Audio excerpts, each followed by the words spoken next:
With a few different ideas. Ah! It's been a while since we visited Poisson. Maybe we should head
Hey, Traveler. Paimon.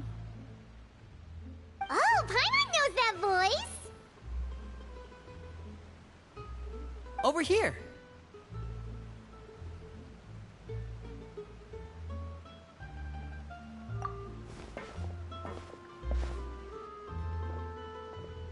To borrow one of the more popular turns of phrase at the moment, this appears to be quite the fated reunion. Out of the blue like this has really made my— Hey, Paimon's got it! You must be here for one of your magic shows, right?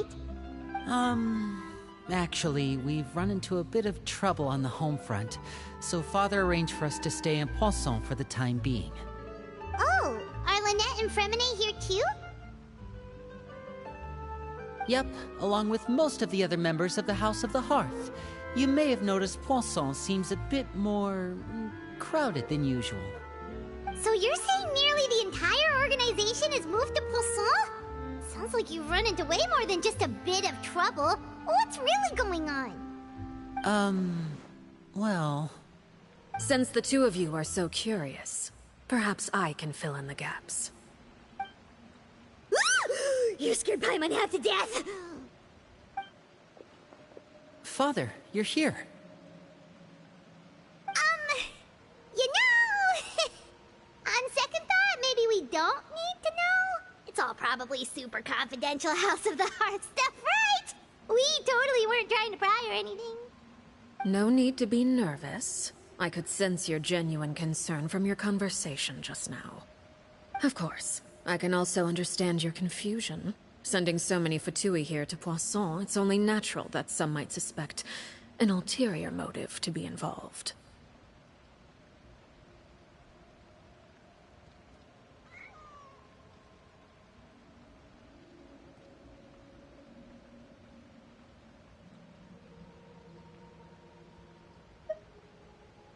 I understand. I'm well aware you've had your fair share of confrontations with the Fatui in the past, and I can't exactly guarantee that we'll remain on good terms in the future. As for right now, however, I would say we have little reason to be at odds, wouldn't you agree? The House of the Hearth could stand to be more open with those who have worked so closely with us in the past. As for the issue at hand, well, it hardly relates to any ulterior motive. To be frank, it all stems from a certain rumor circulating around the House of the Hearth. It's an internal matter. What sort of rumor? A rumor that a certain phantom child is hiding away in the House of the Hearth.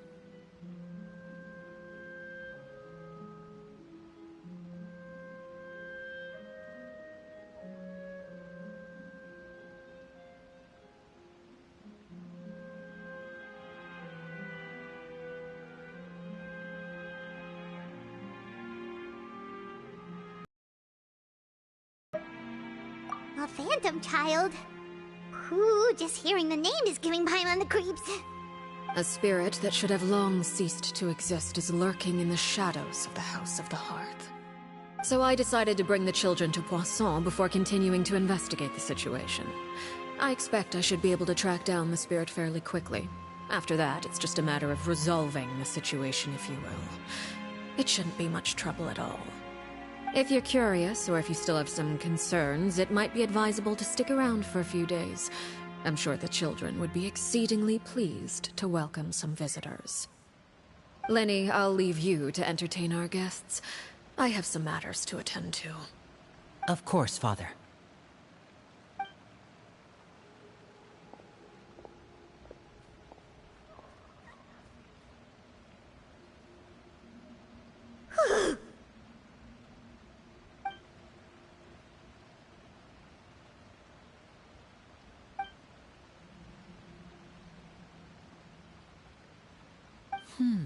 It has long been a dream of mine to invite you to our home and introduce you to my other siblings.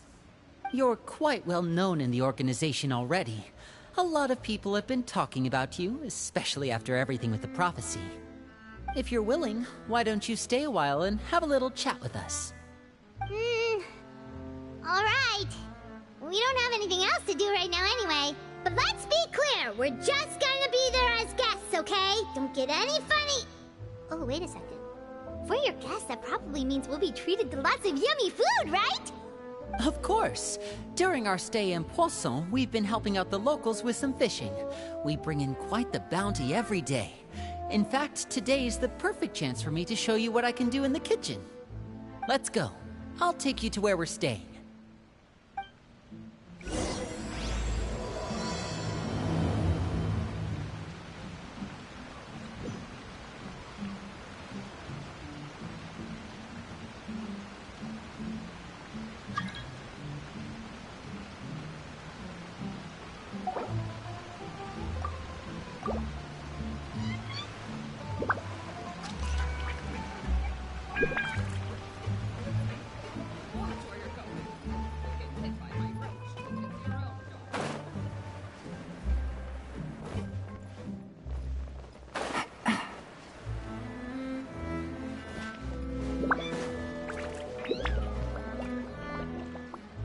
We rented this house from one of the locals to use as a temporary base.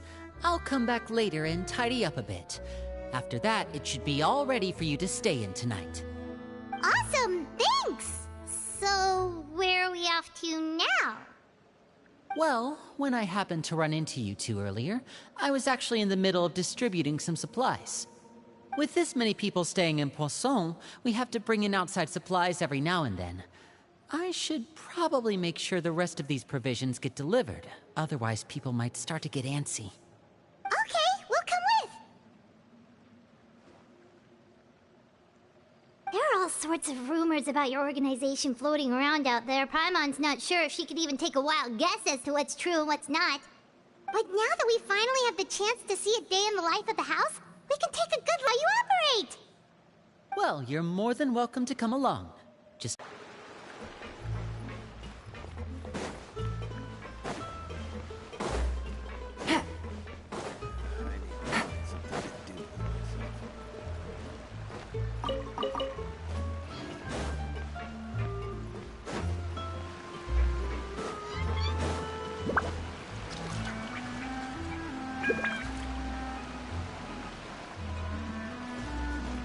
Take it easy.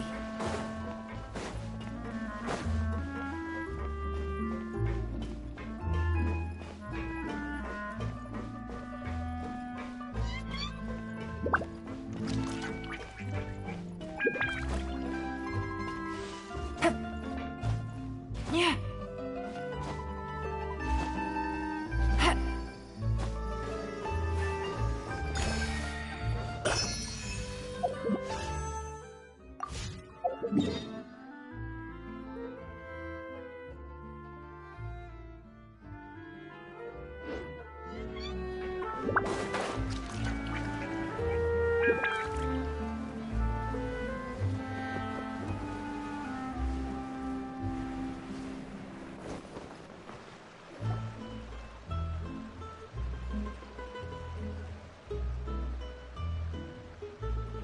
Linny! You're finally here. The supplies. I'm assuming you've... Brought them with me? Yep, here you go. Hello? Something caught your eye? It's the Traveler in Paimon! No way! Come here, everyone! Hurry! The Traveler and Paimon are here!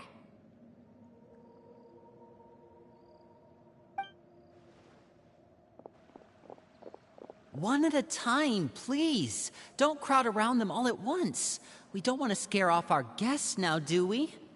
Oh, it's all right! Gotta say, Paimon didn't realize we were this famous. Of course! Father and Linny have told us so much about you. Father told us about how you helped Linny. According to her, you're a trustworthy friend. And as far as she's concerned, that's pretty much the highest compliment we've ever heard her give. As you can imagine, everyone's been very curious about you. I heard the Traveler is so strong that she can move a mountain with her bare hands. I heard Paimon eats so much that she can clean out the entire pantry at Hotel de Boer in just 3 days! Wait a second! That's the rumor you heard about Paimon? Oh, not cool at all! Oh wait, when guests visit, you're supposed to give them gifts and stuff, right? Oh, we don't don't need something like that. Besides, we don't have anything to give to you. Come on, we insist. I can give you some of my new potions. Just pick your poison. And by that, I mean medicine or actual poison. I've got both.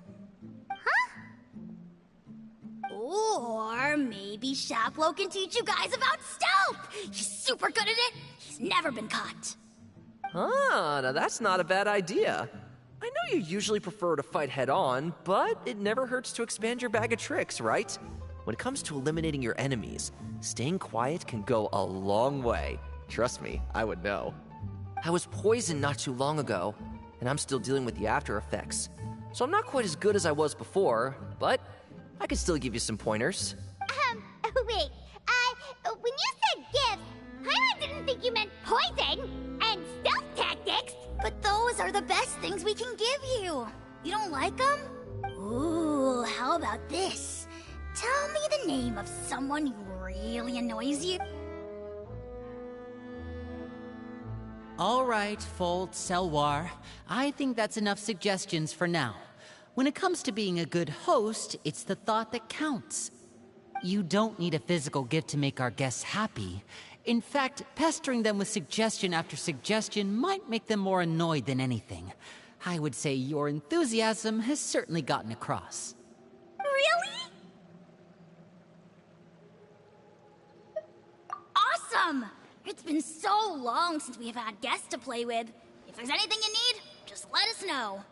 Yeah, especially if it's poison or something. I've got all sorts of potions for that. Well, we'll all later. We've still got supplies to distribute. All right, see you later.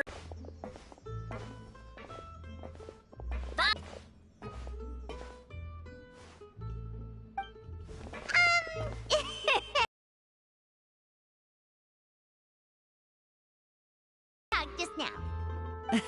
Scared you, did it? That kind of talk comes with being part of the House of the Hearth. When Foltz was really young, he strangled all of his family pets, just out of curiosity. He was labeled a dangerous problem child and was abandoned by his family. Elwar has an unnatural obsession with potions. Father has forbidden her from trying all the different concoctions she comes up with, but she still tries to test them in secret. You really have to keep an eye on that one. Chaplot is around my age. While I'm mainly responsible for collecting intelligence, he handles surveillance.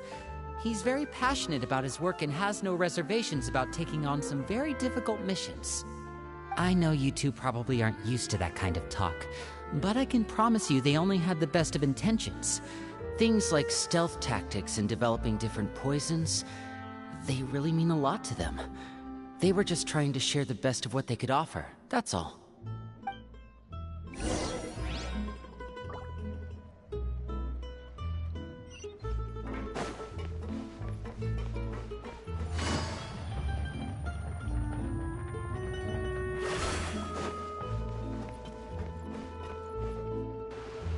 Filial, supplies are here. Thanks. And who are these two? Outsiders? Allow me to introduce you. This is the Traveler and Paimon. Oh, you're the famous duo I've been hearing so much about. It's nice to meet you. I heard you've traveled to all sorts of places. Is that true?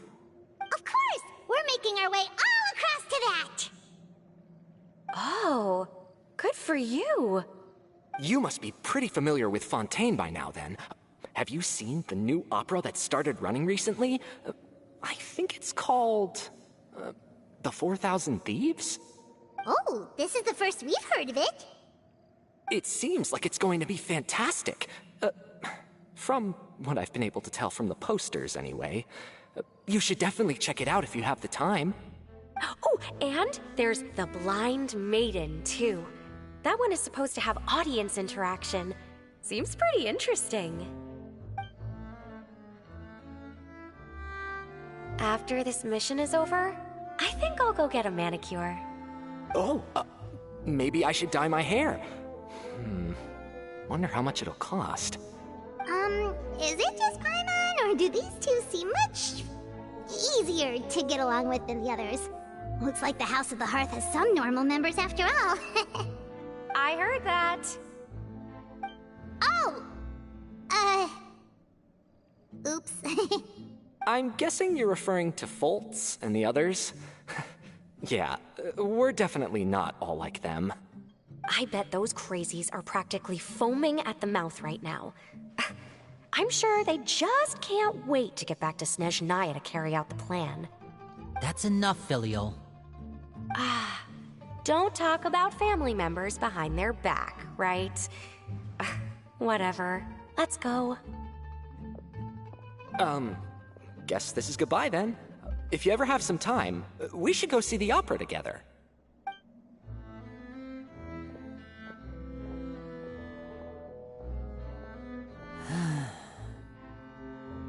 Well, that's it for the supplies. We should probably head back as well.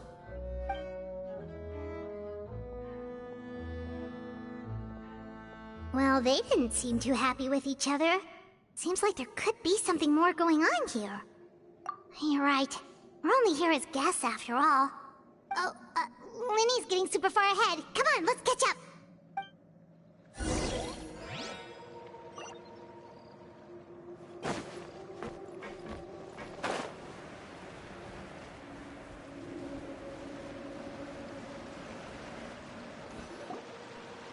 So, what do you think of the members you've met so far?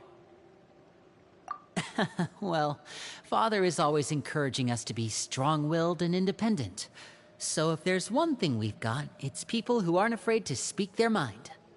Well, I should probably get cooking. Wanna join? Of course! Then let's head out and... Huh? Fremine? What are you doing here? Well, Fremine! Nice to see you again! You too. I heard you're here as guests of House of the Hearth. Welcome. We were just going to make some food. Why don't you come along? I could use some help in the kitchen, and I seem to remember you mentioning you wanted to make seafood soup for the traveler in Paimon. Seafood soup? Oh, Paimon's drooling already. Were you looking for something just now, Fremine? Maybe I can help. It's nothing. I just wanted to see if there were any extra supplies. Yeah, we've got some left over. What do you need? Some food and water, and some clean cloth, if possible. No problem. Give me a second here. Food, water... Wait a minute. What do you need all of those for?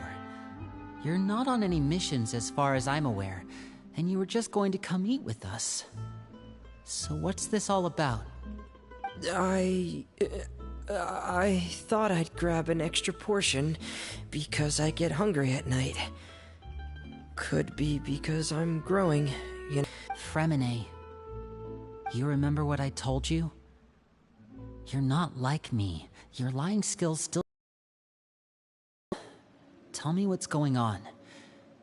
Is it really bad enough that you have to keep it from your own brother? Maybe it'll be better if we gave them some space. This is the first time I've seen that kind of look on your face. Whatever happened, does it have something to do with Father? Yes. Just follow me.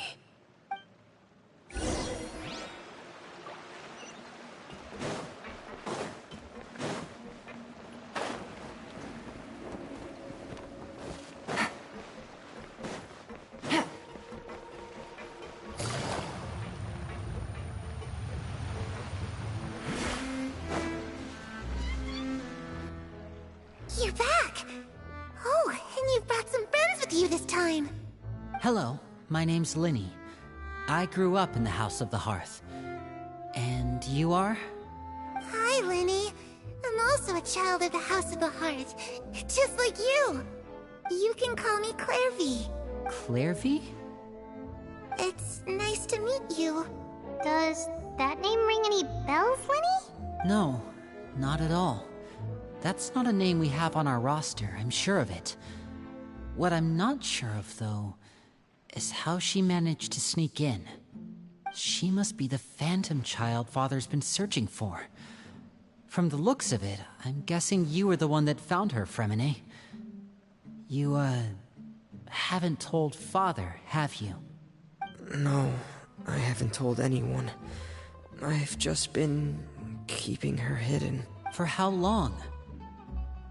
About half a month now. So ever since we got to Poisson, then. Do you have any idea what you're doing? I know what I'm doing. Really? 'Cause from where I'm standing, it looks like you're hiding the very person Father has been trying to find. If Father finds out about this, everyone involved is going to be punished. You know the rules of the house, Fremine. I know you do. Father doesn't tolerate any form of betrayal. So why are you doing this? I've thought it through. And I just can't hand her over like that. Linny, don't you remember last year? Sheplo nearly died after getting poisoned during that one mission. He wasn't able to get back before the poison started taking effect, and not a single person was there to help him. That night, while I was sleeping, I heard a voice telling me to go save him. I opened my eyes, but I couldn't find the source of the voice.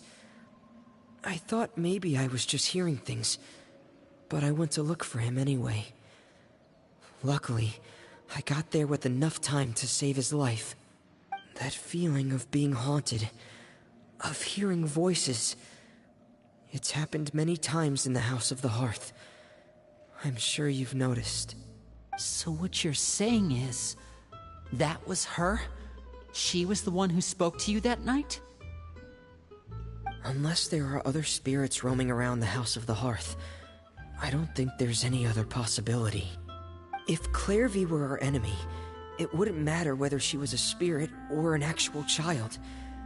I would have acted without a second thought, because that's what Father ordered us to do. But she's been living with us, helping us from the shadows all this time. I think that makes her family. I couldn't just hand her over to be dealt with. Not when there's so much we still don't know. So what's your plan then? You can't keep her here forever. Someone is bound to find out eventually. I haven't thought that far yet. I don't want to disobey an order from Father, but I also don't want to put Clairvy in danger. Come with me. There are a couple things I'd like to say to you in private.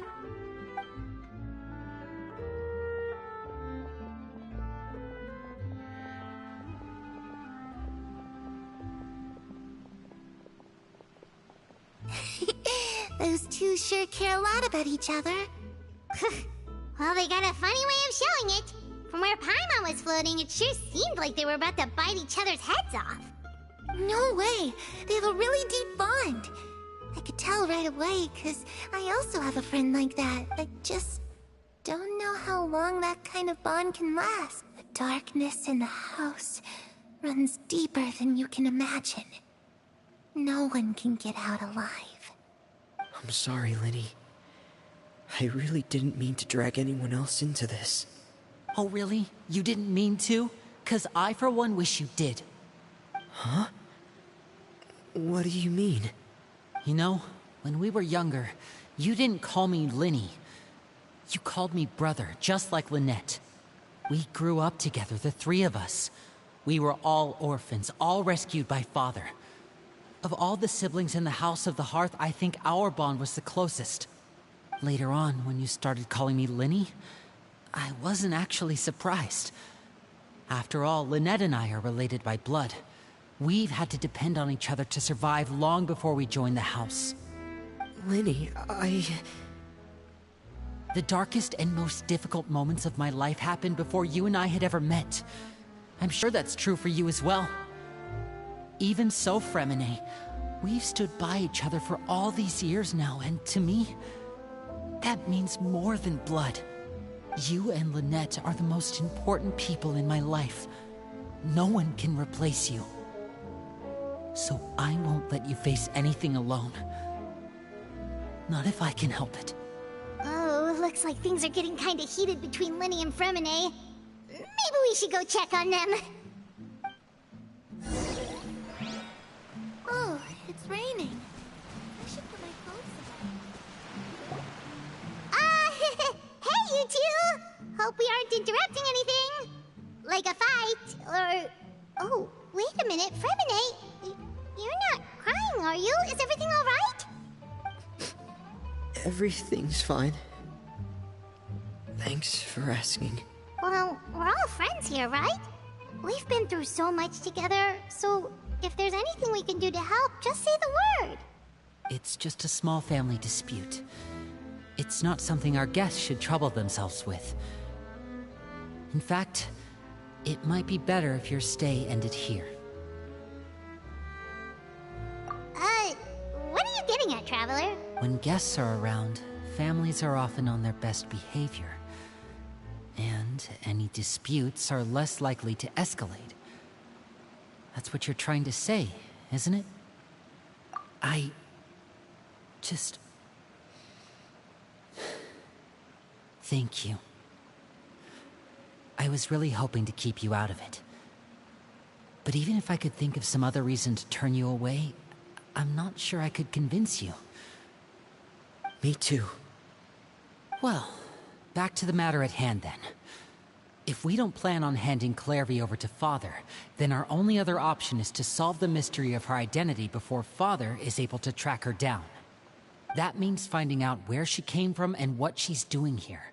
Then we can send her on her merry way and pretend like none of this ever happened. I've tried that already. And?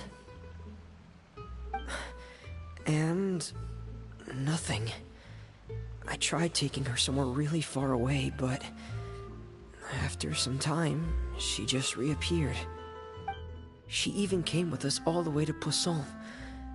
It seems like wherever the house is, she follows. I don't know much about spirits. Do you two have any ideas? Let's see here.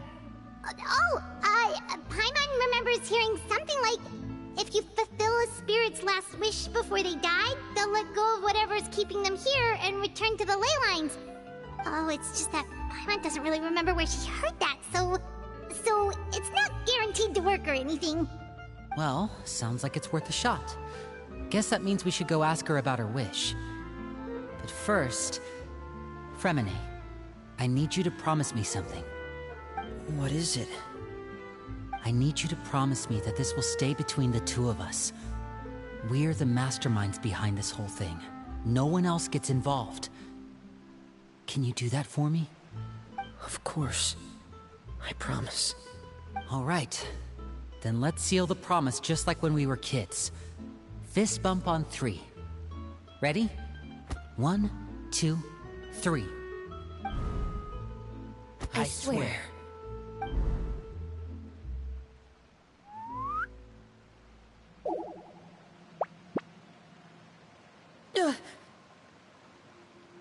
Whoa! Lynette! But what a surprise! What brings you here, dear sister? And, when exactly did you get here?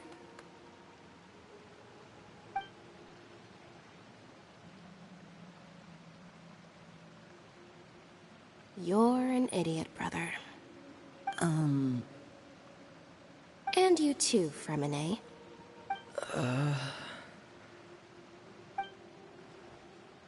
You 3, Traveler. And you 4, Paimon. Wait, what did we do? I've seen Clairvy around the House of the Hearth before. I hadn't seen her in Poisson, so I figured she must not have come with us. But it turns out, you were just hiding her. I heard you talking about your plan. Rather than steering clear of the situation, I'd rather fully join in.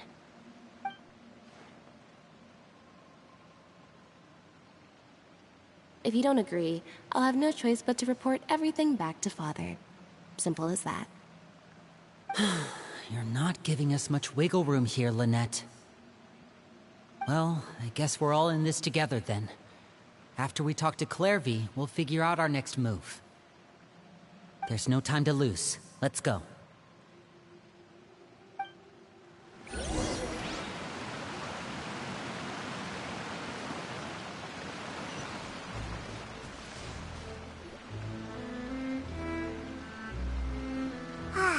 I'm full.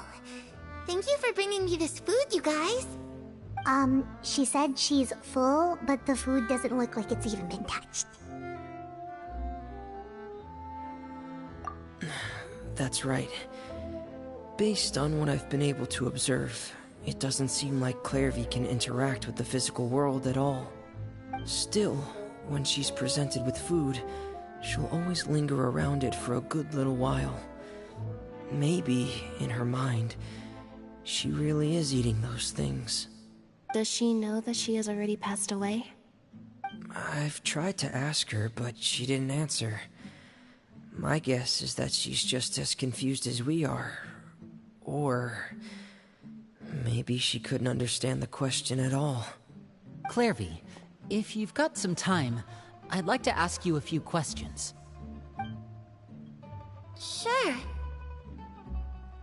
Oh, another new friend. Hi, I'm Clairvy. Hello. Clairvy, how did you join the House of the Hearth? Huh? Isn't it the same for everybody?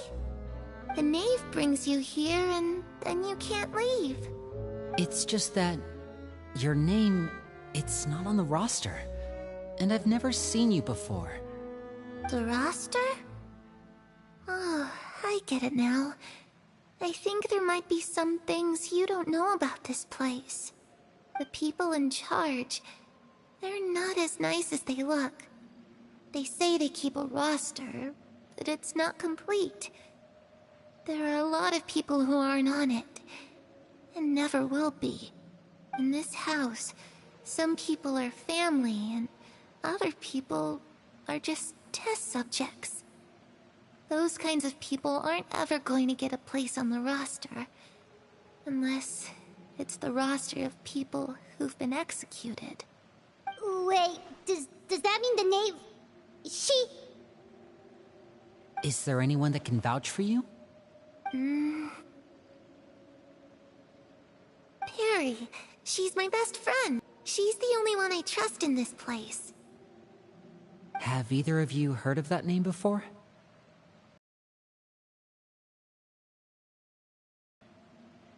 Clairvy, Perry.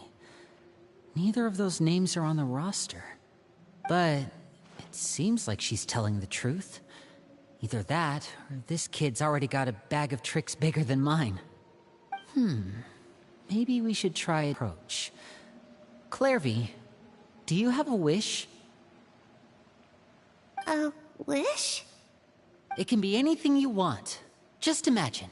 It's your birthday, you're blowing out the candles, and your wish is...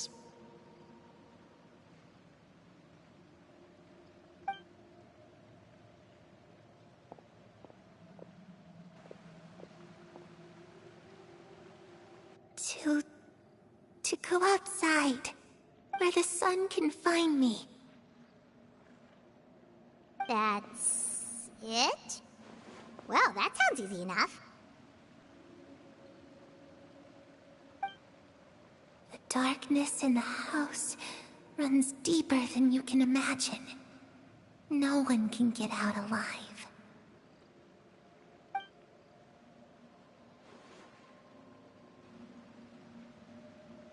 Okay, time to divide and conquer. Listen up. I've got a plan. I'll try and find a way to use basic illusory magic to take Clairvy outside and bring her somewhere with sunlight. Lynette, try and find the list of executions that Clairvy was talking about, and see if her name is on it. Fremine, you stay in Poisson. We can't be the only ones who've had run-ins with Clairvy. I need you to collect intel on everything she's said and done. Understood. I'll try my best. What about us? What should we do? I really appreciate your willingness to help, but this is a family matter. I don't want to drag you in too deep. It's too risky. Let me think. Since Father considers you to be guests, maybe you could stick by her side for a little while. You don't need to do anything except keep up some nice, casual conversation. Ah, Paimon gets it. You want us to distract her. I'll give you a magic bird. If Father suspects something, all you need to do is release it when she's not looking, and it'll alert me that something's wrong. Of course, that's only as a last resort. If Father doesn't seem to notice us, there's no need to make contact. We'll reconvene here tonight after all's said and done. If the worst-case scenario happens and we're discovered, just tell Father everything. We're not going to let our guests get punished for our own actions. That's where we draw the line.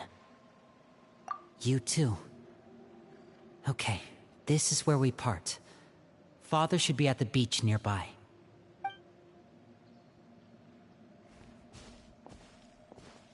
I really hope this goes well. No, it has to go well. That's the only way this can get resolved.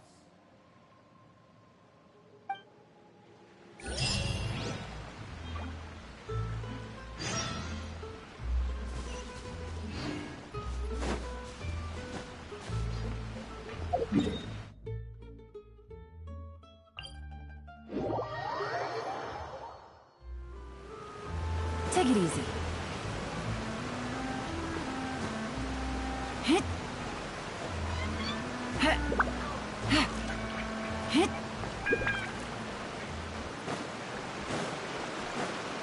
Hup.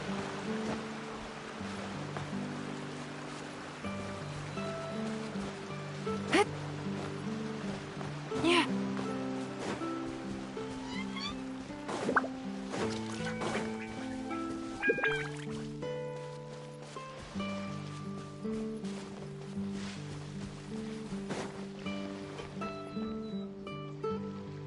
It's the knave! And... child! Hey, aren't you supposed to be in Snezhnaya recuperating? What are you still doing in Fontaine?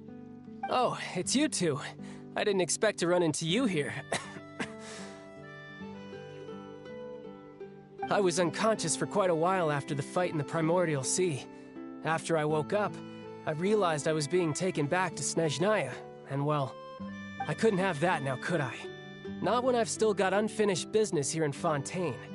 So, I mustered up all my strength and made the journey back on my own. What sort of unfinished business are we talking here? It has to do with Skirk, my master. I really wanted to meet up with her, but by the time I got back, she had already left. I still have so many questions for her. Without any other leads, all I could do was ask the knave to help me track her down. She must have left behind some traces from her time in Fontaine. Oh, okay, so have you found any clues? Unfortunately, no. While the House of the Hearth is adept at collecting all manner of intelligence, certain existences can still manage to escape our purview. Basically, unless Master feels there's a need to meet with me, she's not going to be found. But that problem has an easy fix. I just need to become stronger, and then... Paimon thinks you should focus on getting better first. The worst of it is over. It's all thanks to that one kid from the House of the Hearth. Elwar, I think her name was.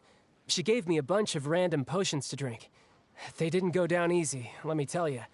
Pain and chills all over. But they really did help speed up my recovery. And that's good, because it looks like I really do have to head back this time. The old man's been putting the pressure on me. He sent someone to tell me I'm needed for some sort of project. Project Stuja? Yeah, that's the one.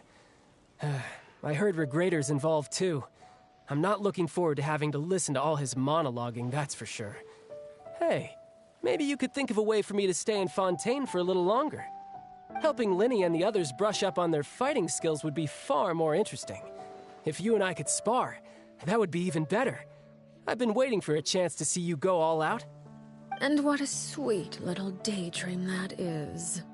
But I also have a role to play in all this. I'll be leaving Fontaine shortly as well.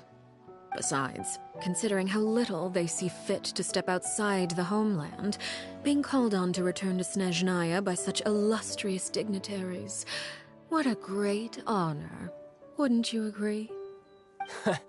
One I could do without, I'd say. Is it just Paimon? Or does it kind of seem like they're...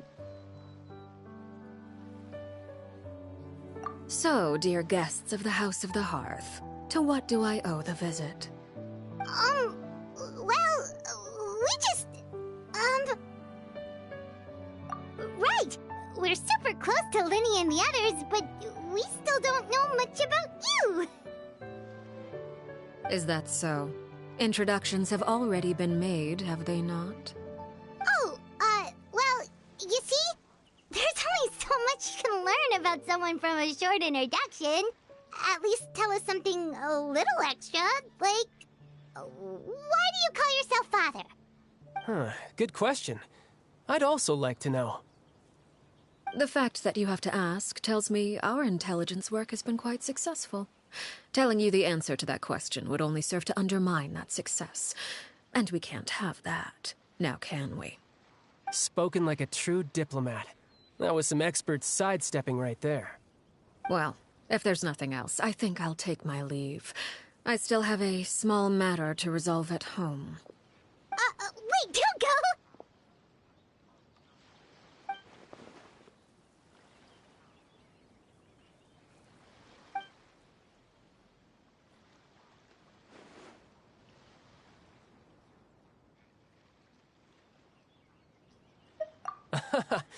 I'd also like to hear the answer to this. I've met some of the members of your organization, and they all seemed like really good kids. They actually reminded me of Tonya and Tusser. Which, by the way, if you ever betray them, I'm just letting you know, I won't let you off easy. And why would I betray them? Well, you've already betrayed the House of the Hearth once, haven't you? At least, that's what I heard.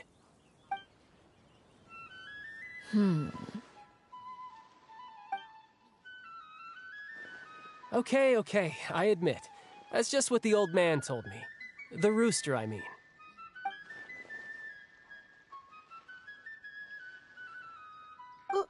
Wait, did you really do something bad to those kids? Never mind what I've done. I'm more curious as to what the mighty rooster had to say. Care to enlighten me? Well, nothing much.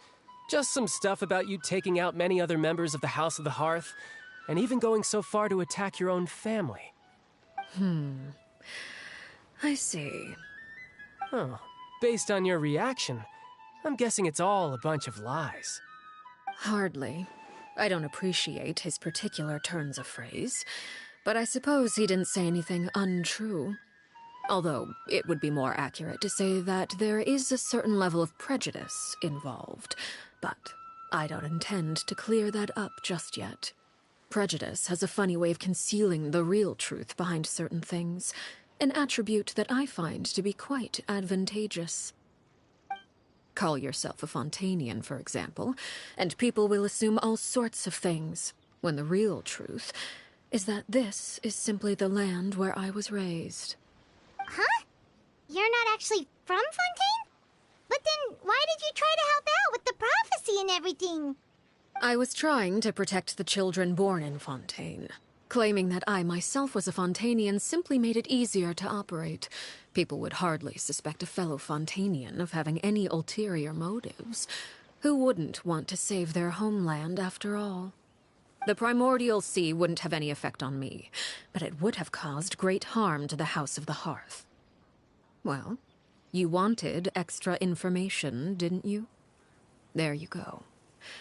I hope that satisfied your curiosity.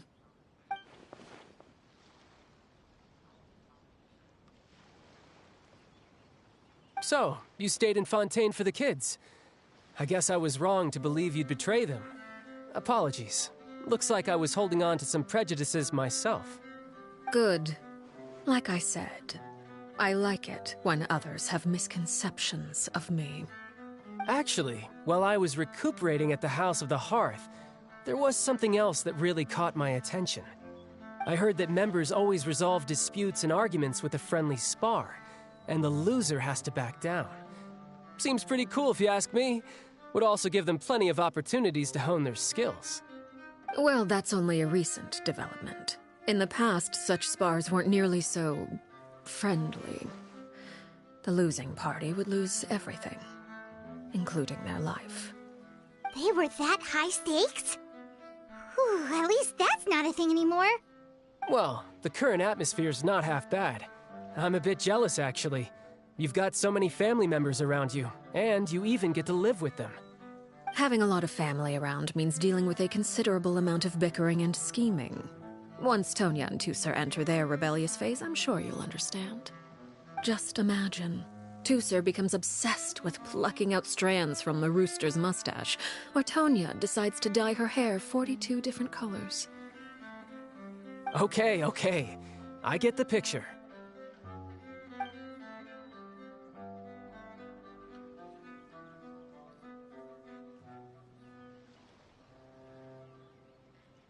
Well, would you look at the time? I should probably get going. Traveler, Paimon, I'm not sure where our paths will cross next, but the next time we run into each other, we should definitely try and find some time to spar. Again, maybe this is a conversation we can have when you look less like you're gonna keel over. All right. Well, thanks for everything, Arlecchino. No thanks necessary. You also played a part in obtaining the Gnosis. I would say we can call ourselves even. I like the sound of that. Well, I'm off. See you all some other time. We should probably get going too. Do you want to head back with us? Oh? You want me to leave so soon? Oh, well, you see, I'm rather enjoying the evening breeze. If you don't mind, I think I'll stick around for a bit. I have some things to think about. Apologies for not attending to you like a proper host. Please forgive this slight. I do hope you'll have a pleasant stay. We managed to keep her distracted until nightfall. Good thing Child was there to keep the conversation going. You don't think she suspected anything, do you? Oh, I wonder if Linny ran into any issues. Let's hurry back and see how everything went.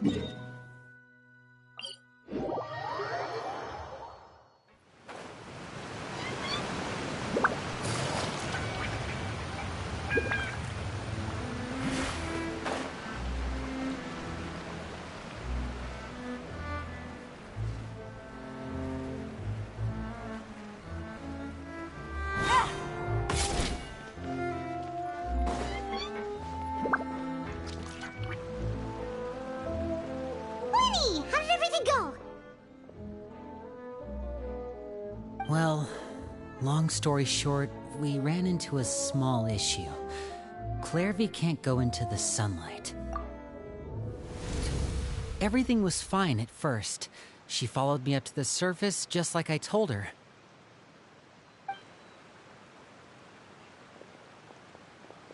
But as I led her out of the shadows and into the sunlight, she vanished. I turned around and there she was, standing at the edge of the shadows, silently watching me. Huh. Maybe she's afraid of sunlight, or... No, it wouldn't be her wish if that were the case. Well, we could always try pushing her into it. Oh, true. I've pretty much tried it all already. Nothing worked. Eventually, the sun went down, so all I could do was bring her back here. How did it go with you, Lynette? Good. I've got the list. It's right here. Really? Well, what are we waiting for? Let's take a look!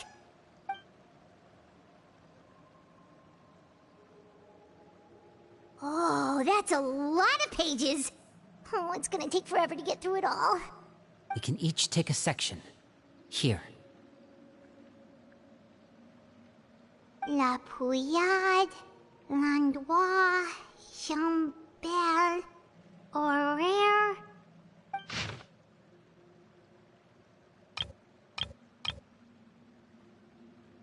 Oh, yikes. That or rare guy has a huge scar on his face. He's kinda giving Paimon the creeps. Ah, I've met him before. The scar is from an injury he received during a mission. I still remember him joking with me about it. He said any future lover would take one look at him and then lose all interest. Did he say anything else? Well, I asked if there was someone he was interested in. He said no, and that's where our conversation ended. It was only later that I learned he really did have someone he liked. He risked everything to escape so he could be with her, but it didn't work. One day, Father asked to see him, and, well, I never saw him again after that. Wait, so that means the knave, she... It may seem cruel, but its betrayal is not to be taken lightly. We know too many secrets to come and go as we please. So, if you try to leave, you pay with your life.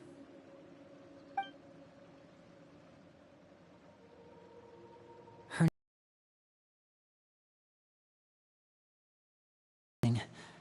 It doesn't seem like this list is complete.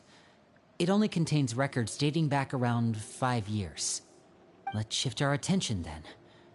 Fremine, were you able to find anything out? Fremine. Sorry. I was thinking about something. I managed to talk to quite a few people, but I couldn't help but notice that the atmosphere in the house was a little... strange. Strange. Yeah, I mean, I know there have been arguments in the past, times when people haven't gotten along. Chaplot and Filiol are a good example of that. Oh, those are two of the people that we met while delivering supplies. Paimon can see how they might not get along. They had very different vibes, and their, interests seem to be pretty different as well. That's to be expected, actually. Father brought us all here, shared her knowledge with us, taught us how to fight. That's one thing we all share. But that's also where the similarities end. Not all of us feel the same desire to stay here. As members of the House of the Hearth, we're also considered part of the Fatui. And to a lot of people, that's an identity they never asked for. Certain members get older and realize they want something else for themselves. But considering the rules of the house, most people would never say that out loud. People like Chaplot and Foltz are loyal to Father and her vision. They're proud to be part of the Fatui. Filiol and Nantoy, on the other hand, well, they aren't quite as enthusiastic. These kinds of conflicts have always been there. It's not like Father is in the dark about any of this. Well, that's true. But it just feels like things have gotten worse lately. Filiol and the others, it seemed like they were meeting in secret to talk about something. I can't say for sure, but I think they've met Clairvy. You think she's been inciting them to act out? No, not exactly. But I wouldn't be surprised if she said something to them about the darkness in the house and how deep it runs. She's told me about it before. Experiments being run on children, people being used as pawns on the battlefield without so much as the strength to survive. And they just believed all that? Without any evidence?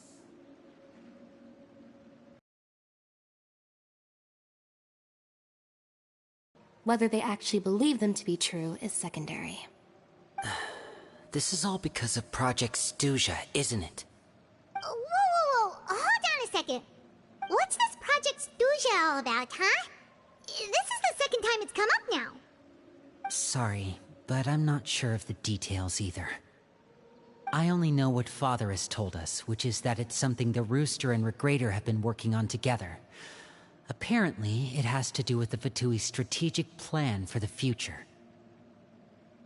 Because the House of the Hearth was so successful in obtaining the Gnosis, we now have the honor of playing a key role in Project Stuja. Wait, but isn't that a good thing? Key role is just another way of saying dangerous role. To us, the whole thing is an inconvenience. Father thinks so too, but she's in no position to refuse. Their plan isn't exactly unreasonable, and they've been funneling the house a lot of funding. It's just that we'll lose a lot of members in the process. Participating in the plan, it's an honor in name only. What they're really trying to do is subdue us.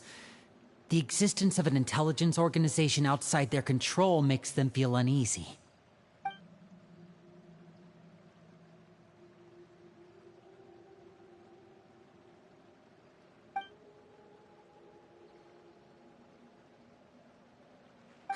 Super complicated top secret Fatui business aside, what does all of this have to do with the conflicts you were talking about earlier? Paimon doesn't get the connection. External pressure has a way of exacerbating internal strife. You can't overlook the power of fear either. People are afraid of dying, and that fear is often the impetus for a lot of stupid decisions. I thought resolving the Clairvy situation would make everything go back to normal. But it looks like things are more complicated than I thought. If we leave Filiol and the others to their own devices, sooner or later, Father will be forced to take action. We can only focus on one situation at a time, brother.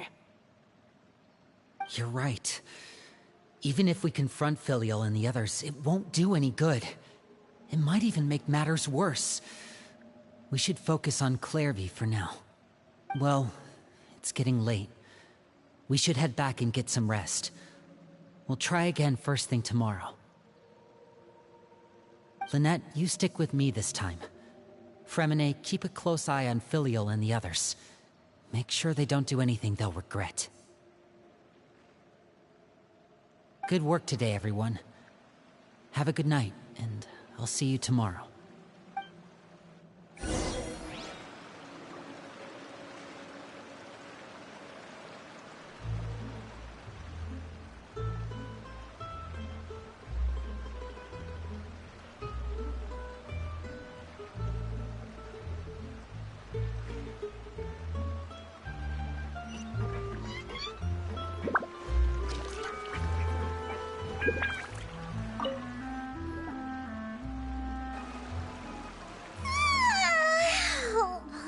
Looking forward to an early night, but she can't sleep at all. Hey, you don't think the knave will be too angry with Linny and everyone if she finds out about all this, do you? She's even scary when she smiles. If she were to actually get angry... Ooh, you have to protect Paimon if that happens, okay, Traveler?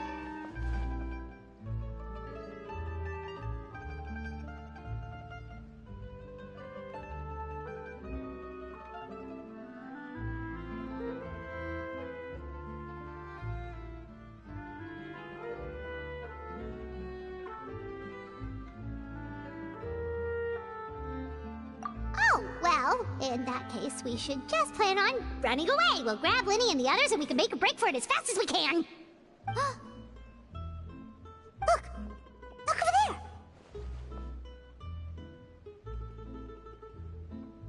Quick! Let's catch up with her before anyone sees!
is she going? Oh, if someone sees her, we're toast!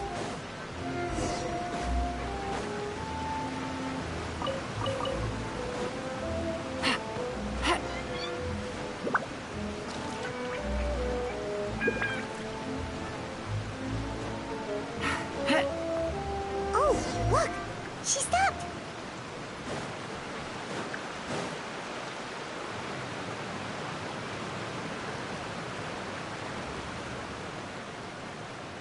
Clairby!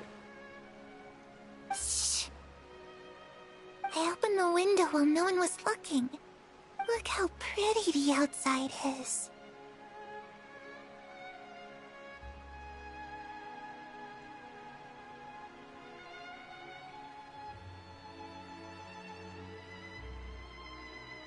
If only I could have more than this.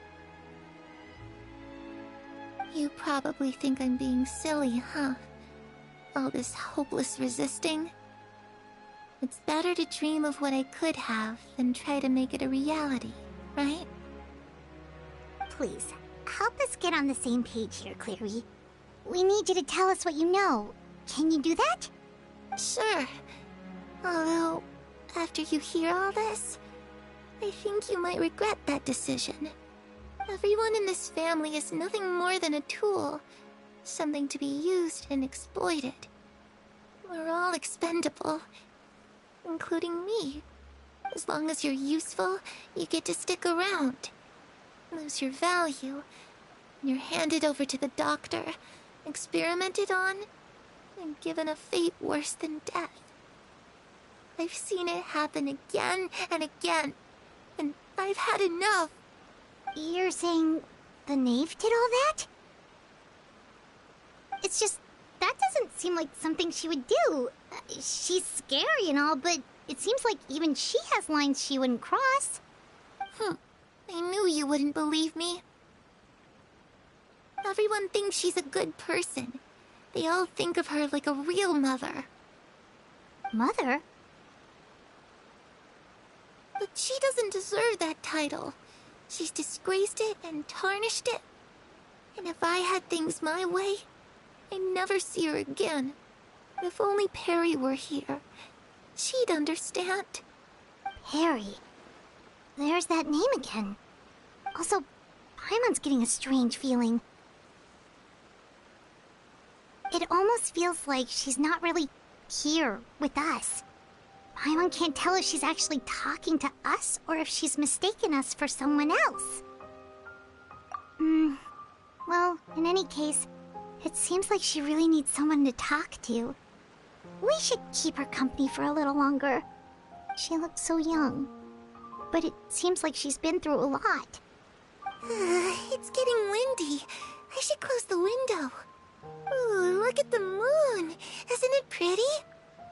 Hey, wanna hear a secret? I heard that if you look up at the night sky in Snezhnaya, you can see the aurora. It's supposed to be super pretty. Even prettier than the moon tonight.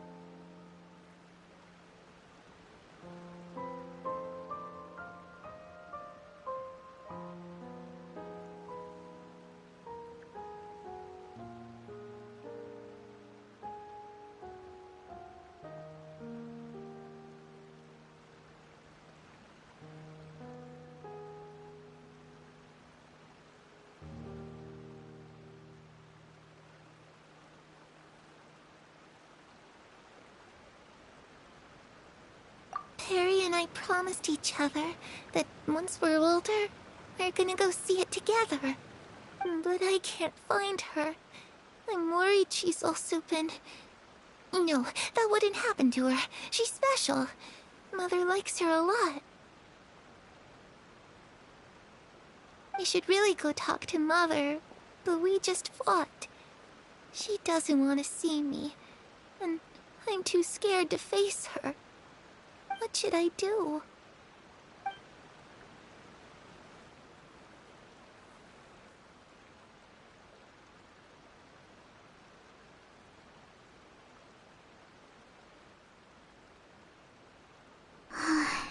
Paimon really doesn't understand what's going on with her. Well, let's head back. We've got an early morning tomorrow.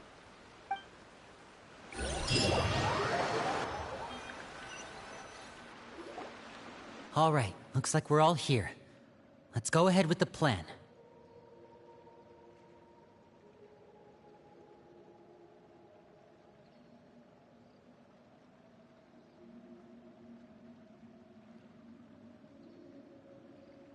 Oh? What is it?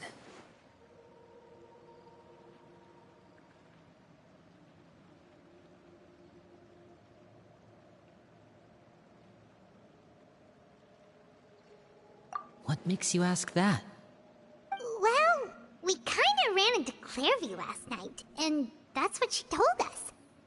We met the doctor back in Sumeru. He's super dangerous, and he's done all sorts of bad things. It's possible that Father and the Doctor have had certain dealings, but I don't think Father would work with him. We're not really on the same side, so there's not a lot of trust between them. That doesn't exactly set the stage for a successful partnership. I did hear, though, that when Father first became a Harbinger, the Doctor offered to work with the House of the Hearth. Father rejected most of his proposals, except for one. It had to do with some sort of secret experiment. Secret experiment? Could that be what Clairvy was talking about? I don't think so. I don't know any details about the experiment itself, but I do know it's an entirely independent operation. The Doctor only proposed a direction for the research. That was the extent of his involvement. I still don't think that counts as working together. The details of the experiment are confidential, but complete records are kept on all participants. That doesn't seem to be the case with the situation Clairvy referred to. I know you don't agree with some of the Fatui's methods, and I'm not asking you to. But I am asking you to trust us on this. The House of the Hearth has its own principles. There are certain lines we're not willing to cross. Alright, that's good to hear at least. Clairvy seems to think the Knave and the Doctor worked together to do something horrible. If that turned out to be true, Paimon doesn't know how he would even face you guys. It's just that it doesn't seem like Clairvy is lying either. The easiest thing to do would be just ask the Knave directly, but Paimon doesn't think she'd tell us.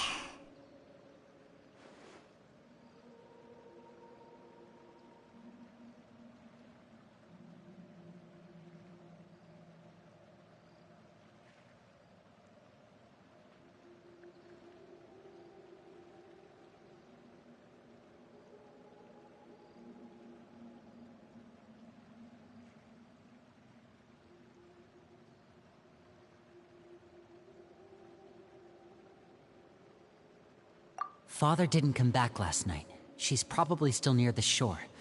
We'll be counting on you to distract her. Lynette, you're with me. Fremine, you know what to do. Be on your guard, everyone. All right, let's get to it.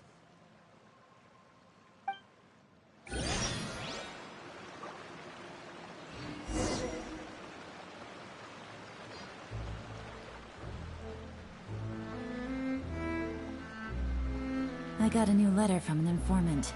Looks like the situation has changed again.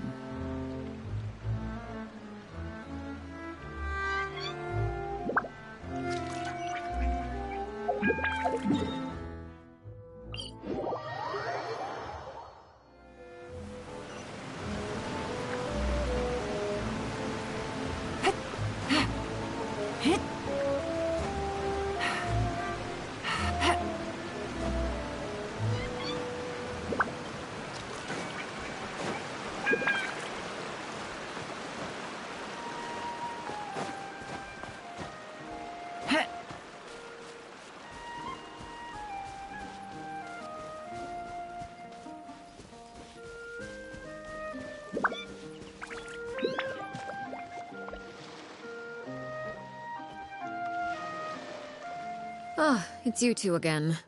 I must say, you look a bit pale. Did you have trouble sleeping last night? A little. Perhaps if you had less on your mind, you'd be able to absolve yourself of such troubles. So what are you planning to do now? Catch up on some sleep? Or should I give you some time to rack your brain for a topic to discuss before I ask any questions? Although I must profess to being curious. Without child here, how do you plan on distracting me?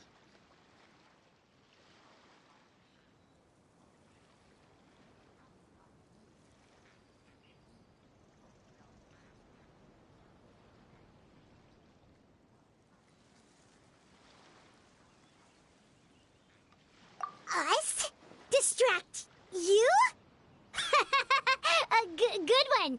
But no, we were just here for a chat. Looks like you could have used some extra time to think. No matter. If you don't have any other plans, why don't you accompany me somewhere? Don't worry. I'll be sure to steer clear of any scheming children. The ocean breeze is sure nice today. Children always think they can hide things from the grown-ups. But nothing gets past me. Least of all a little scheming. I think I'll let them have at it for a little longer. I can be very patient. Well, I'll leave you to think things over. If you're so inclined, meet me outside the Palais Mermonia. Good things come to children who do as they're told. So I do hope you decide to tag along. If only for your friends' sakes. What should we do? She clearly knows about everything we've been doing, and Paimon doesn't think it'd be a stretch to say she was threatening us just now.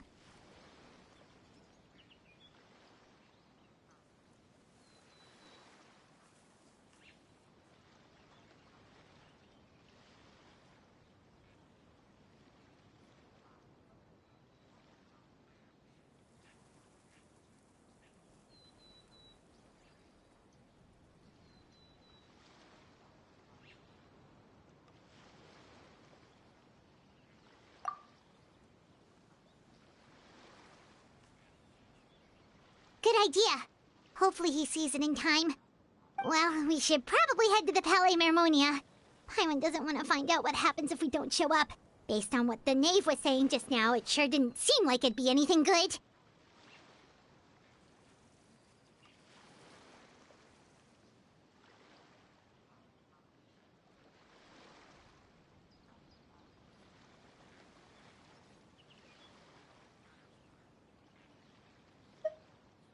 Okay, then we probably shouldn't keep her waiting. It seems like Linny and the others are on thin ice, so let's do our best to not get them in any more trouble.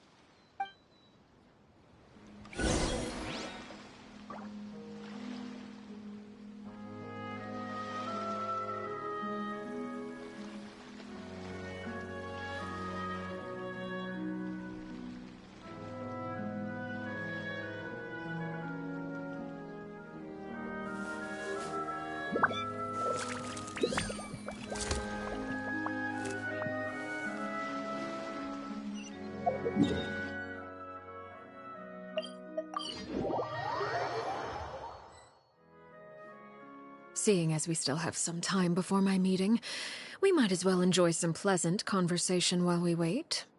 I'm glad to see you get along with my children. Being surrounded by good companions is necessary for a child's development. You're not planning on doing anything to them, are you? I assume you're referring to Lenny, Lynette, and Fremine. Although, there's that situation with Filial and Nentoy as well. It appears quite a few people have been acting out lately. No matter. I'm not one to discriminate. All those who betray the house meet the same fate. There are no exceptions. Does that mean you're going to kill them? Oh, are you here to beg for their lives? I'm sorry to disappoint, but the rules of the house change for no one. In my organization, everyone is responsible for their own actions. But don't you care about them at all? They really respect you. They even call you father. You must feel something for them. Any organization in which feelings come before principles is one destined for ruin. The House of the Hearth is hardly an exception. You could say our principles are more stringent than most. Perhaps I can offer you this consolation at least. As our guests, you two will not be held accountable along with them.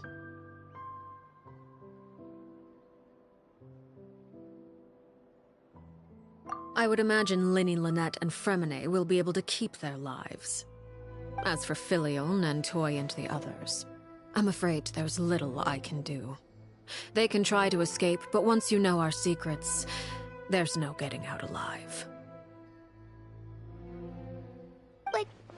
But that's awful. Ah, you seem concerned. Out of consideration for my guests, I suppose I could turn a blind eye for a little longer. If Linny and the others manage to dispose of Clairvy in the meantime, all evidence of their wrongdoing will be lost. In that case, I could hardly punish them for something I couldn't prove. If their efforts are unsuccessful, on the other hand, all will be held accountable. And the punishment will be severe. Of course. Oh, and here, I believe this. Do try and keep better track of it next time. It takes a considerable amount of time to train a bird like this. It would be such a pity if... Wait, where did you get that? Well, I'm afraid that's all the time we have to chat. Now, for the matter at hand. I asked you to meet me here because I have business at the Palais Mermonia. It has nothing to do with you, but I think it would be prudent for you to stick by my side for the time being. There will always be time later to run off and tell Linny what you've learned. Well, time to go. Looks like we wrapped things up just in time.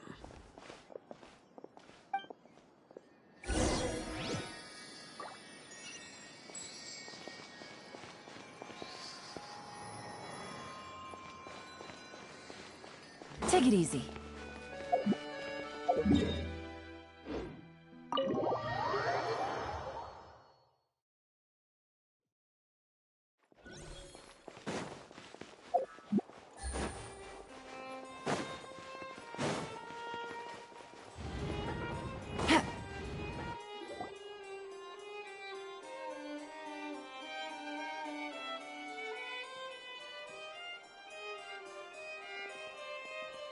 It's been a while, Monsieur Neuvillette. I must say, I wasn't expecting my meeting request to be approved quite so quickly. The Palais Mermonia operates with an efficiency worthy of admiration. It is only right that an esteemed diplomat such as yourself should be afforded the proper level of respect. Although, if I may speak plainly, I must confess that I did not anticipate we would have the occasion to meet again after presenting you with the Gnosis.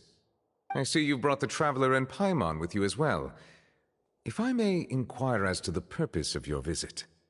I'll be departing Fontaine shortly. There is, however, an outstanding matter that I would like to see resolved before I go. It requires a rather lengthy explanation, I'm afraid. So I took the liberty of explaining everything in this proposal. Please review it at your leisure, Monsieur Neuvillette.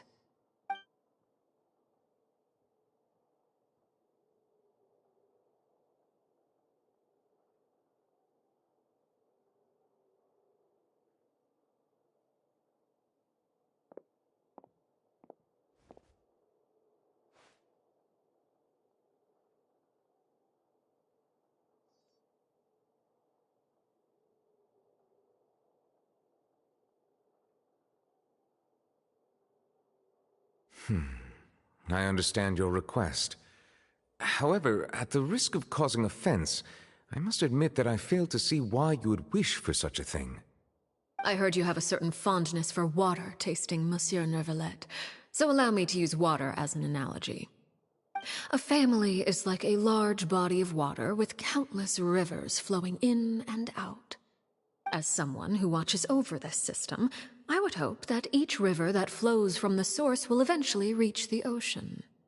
Of course, objectively speaking, I know this is impossible. Most of the rivers will dry up along the way, disappearing into the ground and leaving nothing but a barren riverbed behind. Not all rivers are destined to reach the ocean, but I would not see their existence rendered meaningless. I believe the water that flows within them is simply meant for a different destination. like a field in need of irrigation. Or perhaps the glass of a certain water-tasting enthusiast. Did you get any of that, Traveler?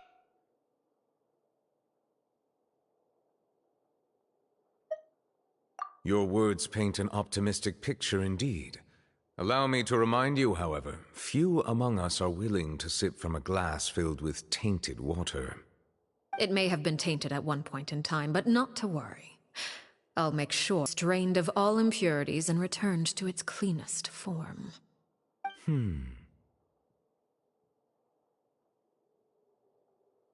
I seem to recall there being a transactional aspect to your proposal. Perhaps you could expound on that? If you accept my proposal, Monsieur Neuvillette, I will gradually withdraw my forces from Fontaine. And, unless absolutely necessary, I will no longer carry out any special missions within Fontaine. I presume I can take your words to mean that, in the future, cases similar to the Tartuffe assassination will cease to cross my desk? Tartuffe? Ah, that thief who embezzled funds from all those charities, you mean? My deepest condolences to his family, but without any evidence, I cannot imagine how the House of the Hearth might have been involved in his passing. Of course, if you accept my proposal, Monsieur Neuvillette, I'm sure certain measures could be taken to reduce the frequency of such troubles. You choose your words carefully indeed. In that case, I am inclined to accept your proposal. My thanks for your generosity, Monsieur Neuvillette. Well, with that settled, we should be going now. I took the liberty of bringing along 2 bottles of spring water from Snezhnaya for you to enjoy. I do hope I get the chance to hear your impressions. Perhaps at our next meeting? Yes? Indeed. I trust you would not overlook your commitment in the meantime. All right, Traveler Paimon. Time to go.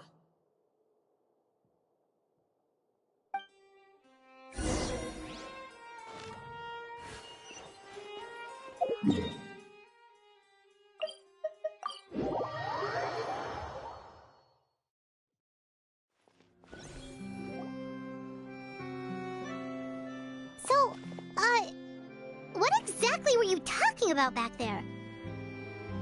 Paimon only heard you mention some rivers, a large body of water, and then some kind of irrigation scheme. You really want to know? I would imagine there might be more pressing concerns at the moment. Lenny, Paimon really hopes everything's going okay. Oh, Paimon recognizes that look. You've got your thinking cap on, don't you, Traveler?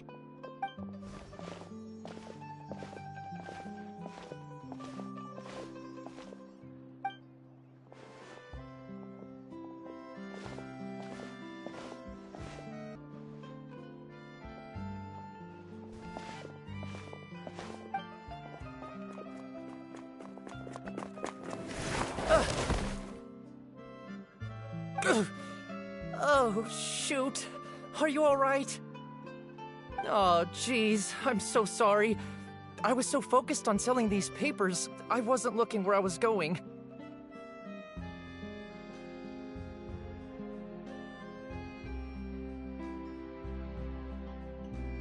Well, let me make it up to you at least. Here, take this paper. On the house.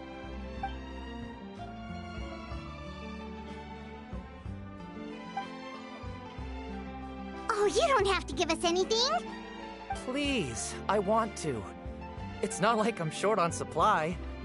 All the extras will be useless come tomorrow anyway.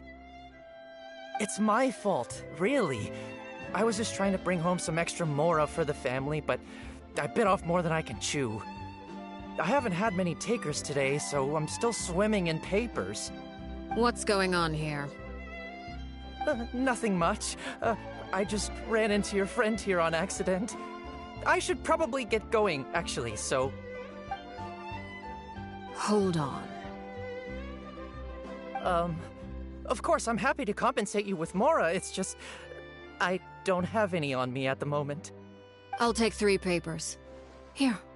Your payment. Oh! Thank you for your patronage. May the Archons bless you with good fortune. If only I had the chance to run into such generous customers every day. I should probably just take on a smaller inventory though, right? I'm getting married soon, so sometimes it's hard to not get ahead of myself. Anyway, I should head out. Goodbye! Well, now that my affairs are settled, we should take the boat back to Poisson. We've even acquired some light reading to enjoy along the way. Actually, why don't we stick around for a little longer? Paimon just realized how hungry she is. She can't head back to Poisson on an empty stomach.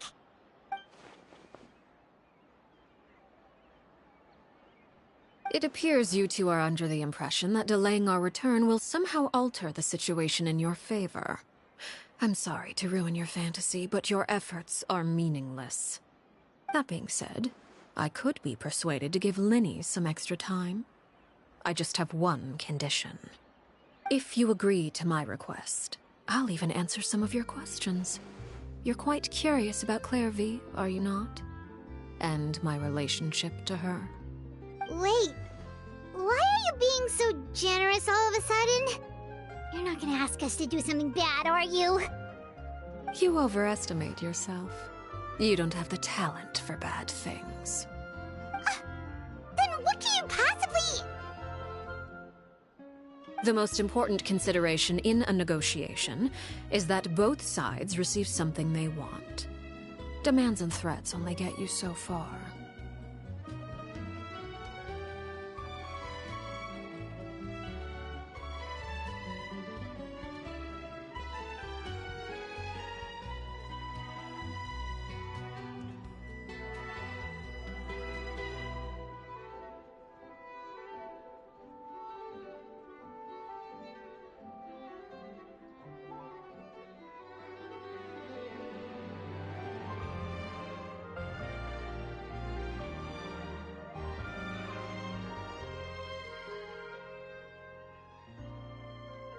Wonderful.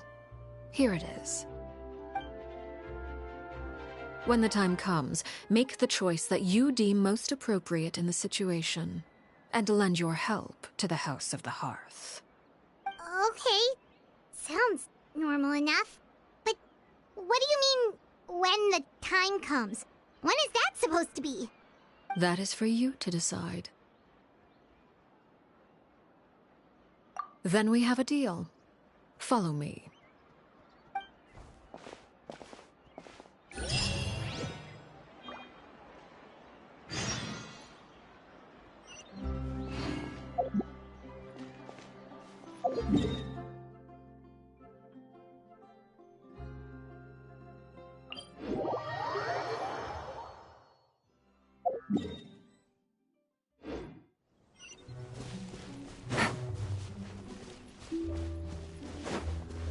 Take it easy.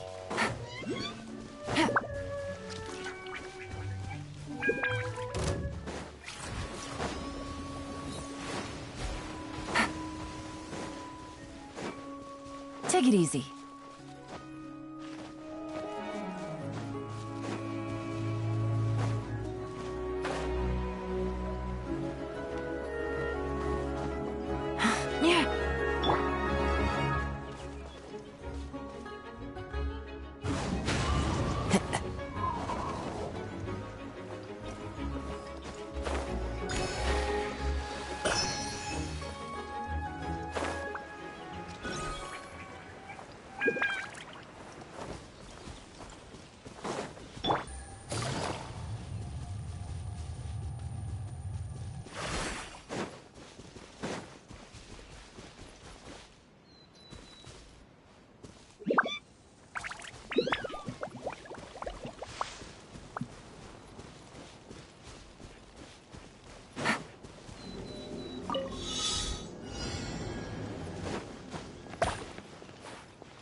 Brings a smile to my face.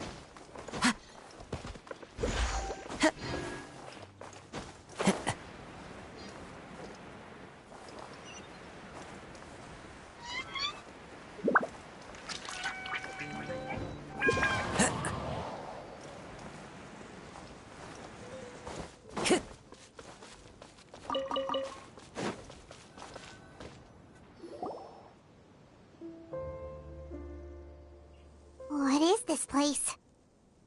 Somewhere long forgotten by everyone. It used to be a grand building. Now it's nothing more than a pile of rubble. No one comes here anymore, nor does anyone care about what once happened here. Although, this place does have something to do with the story I'm about to tell you. It was before I became a Harbinger, and before Linny and the others joined the House of the Hearth. Due to certain events, I first killed Clairvy and then her mother. And this is where it all happened. You were the one that killed Claire.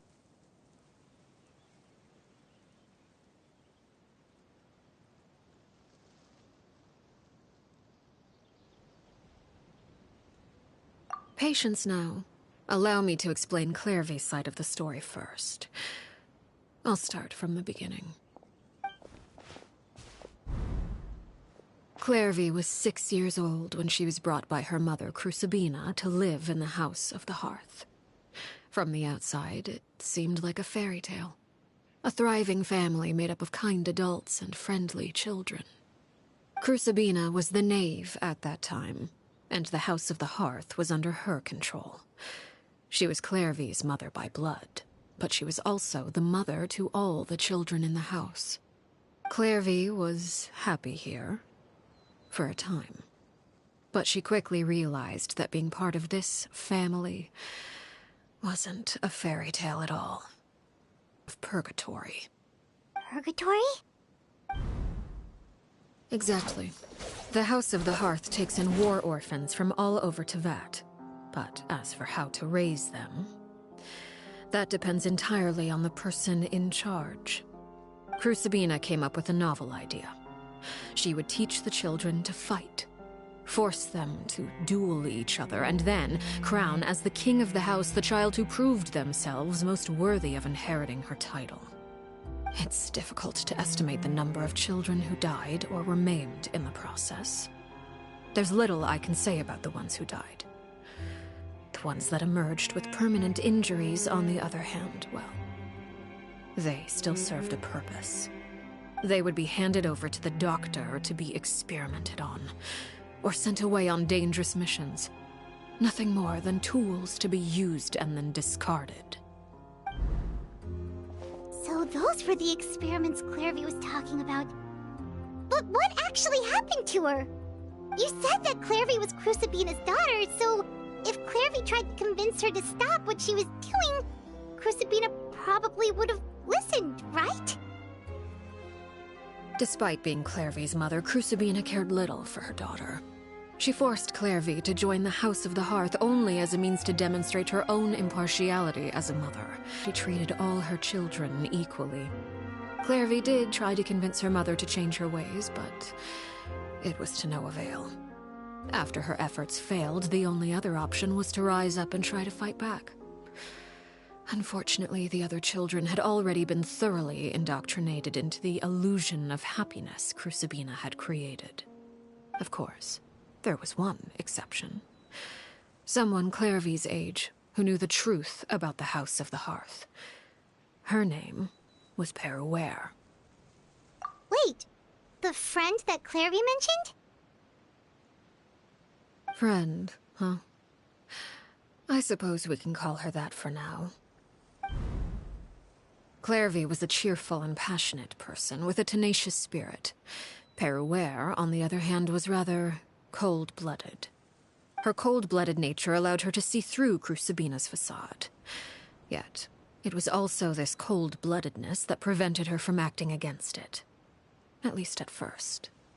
While Clairvy longed for freedom, Peruere was convinced that, amid all the fighting and violence, she would make it until the end. Despite their differences, the two became fast friends, united by their knowledge of the truth. Clairvy told Peruere that she hoped to create a real family, where no one would be killed or sacrificed.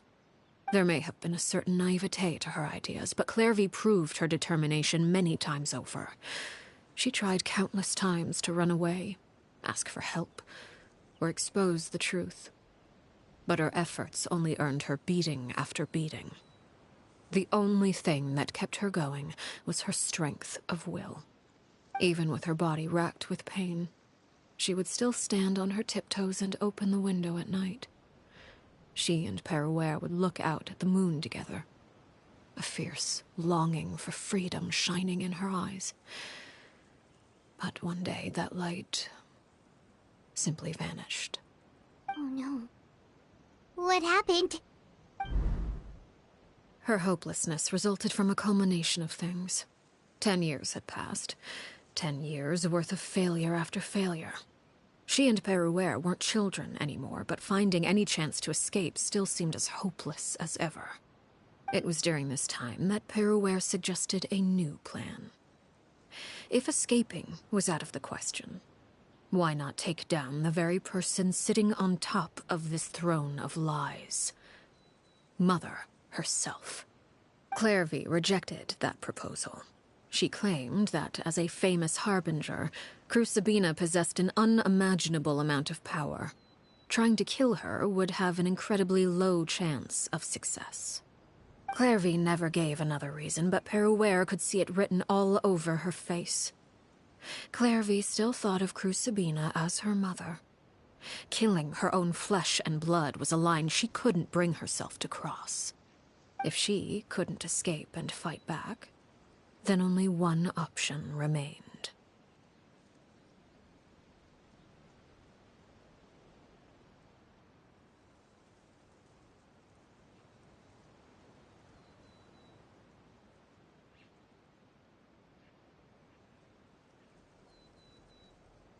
Precisely. Death was the only way that she felt she could be free. It happened during a duel. When she arrived at the dueling ring that day, her partner turned out to be none other than Perouer, the very person that had stood by her side all those years. It was a fierce battle, but ultimately, Clairvy decided to let Perouer end her life. From that moment on, Perouer's journey was one written in flames. When the rain finally came and washed it all away, there she stood, the sole victor in Mother's endless game of slaughter.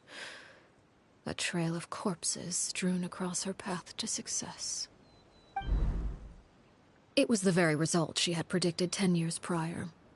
Even then, she believed she would make it until the end. She emerged as Mother's undisputed heir. Rather, her success left her with an inexplicable sense of restlessness. Well, that sensation. Perhaps you two would like to take a guess as to what it was?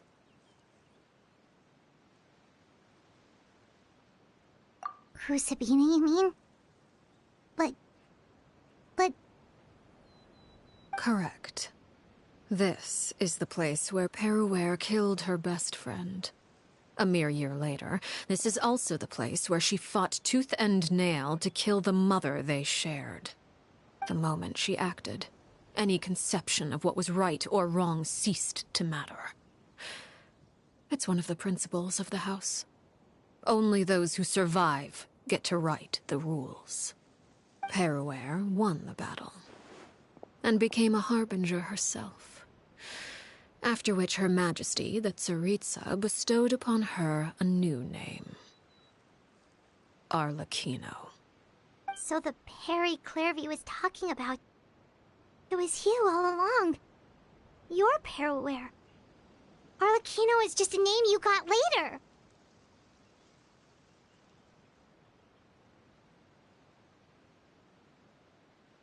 I left that name behind long ago. I must say, hearing it now does bring back memories. After I defeated Crucibina, the moniker of Mother died with her. I chose to forego the title she called herself, and even chose to give up my own name. I rebuilt the House of the Hearth under a new identity. Not only as Arlecchino, but as father. And that is where the story ends.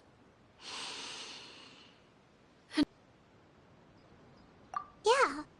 Based on what you just told us, Clairvy wasn't a little kid when she was killed. So the Clairvy we met... Was she really a spirit at all? I suppose you could call her an illusion born of flame.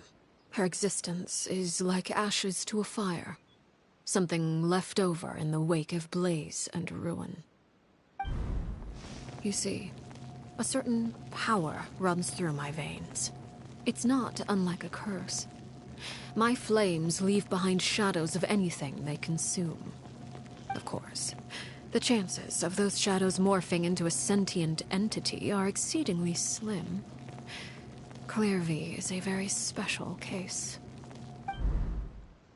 Clairvy died when she was 16 years old, but what emerged from the flames was her 6-year-old self. Her appearance wasn't the only thing affected. Most of her memories were lost to the blaze as well. Memory is a mysterious thing indeed. Losing a portion of your memories will alter your sense of self. Lose 10 years' worth, however, and it would be like living in the past. Like returning to a version of yourself that never grew up. No wonder Paimon got such a weird feeling when we were talking to her. Perhaps I should put it this way. Clairvy is someone trapped in time. It may seem like she exists with us in the present, but she truly lives in the confines of her own past. So if all of that is true, then you must have known about Clairvy for a long time. Indeed. She's a rather volatile and unstable entity. Sometimes she would look after the children. She's even saved some of their lives. But other times, she would hide from me and become obsessed with revealing the truth about the house to anyone who will listen. Shadows don't have the capacity to learn or grow. Any new information they encounter is quickly forgotten over time. Your attempts to expose Clairvy to sunlight. They failed, yes? The reason is actually quite simple. In Clairvy's mind, the house is impossible to escape, and it is this very perception that traps her there. But no matter. All I have to do is kill her again, and all will be resolved. I don't anticipate so much as a single speck of ash will be left behind this time. Wait!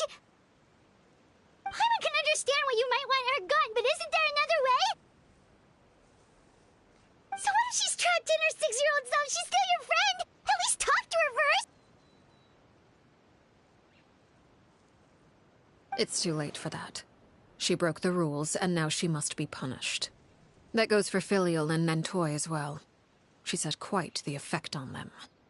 I hope you understand. The difference between Crucibina and myself lies in our formulation of the rules, not our policy for enforcing them.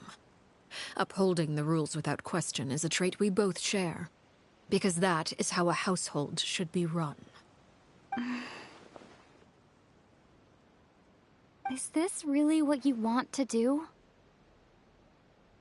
Whatever could you mean? Don't you want to say a proper goodbye at least? Whether as a killer or as a father, there are two things that must be avoided at all costs: anger and sorrow. Anger makes you impulsive. Sorrow causes you to waver. Well, it appears it's about time to proceed. Before we arrived, I told some of my well-behaved children to bring our troublemakers here by nightfall. I do believe I've kept my end of the deal. I gave your friends quite a bit more time. As for what happens now, we'll just have to wait and see.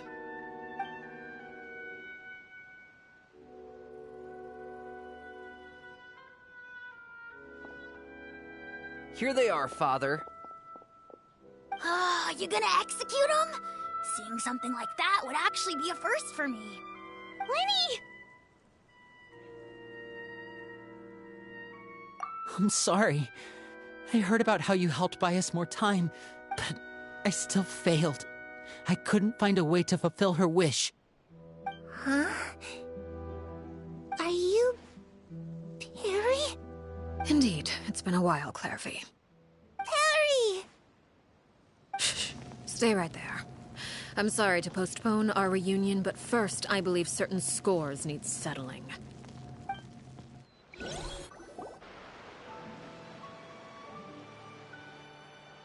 Father, let me explain. Out of my way. Father! You chose to conceal a threat to the house. And for that, you must be punished. Overall, however, I suppose your wrongdoing is hardly the most egregious of the bunch, so I'll deal with your punishments later. As for right now, the more pressing concerns are the traitors among us. By traitors? Do you mean us? Father, let me explain. We didn't mean to... Fultz, why don't you share what you heard? Yes, Father.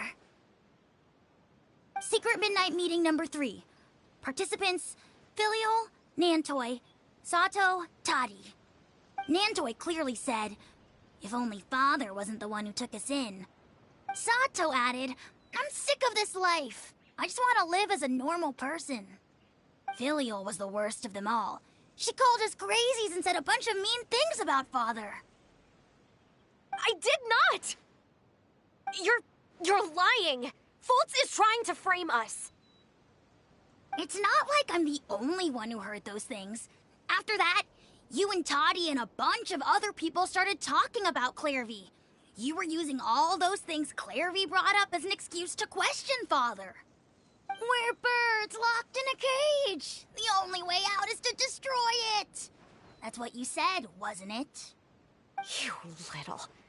You just want me gone, don't you? What did I ever do to you, huh? And you, Sheplo, have you forgotten who stood by your sickbed, watched over you, and changed your dressings? Come on, let's hear it then. What's your reason for all this?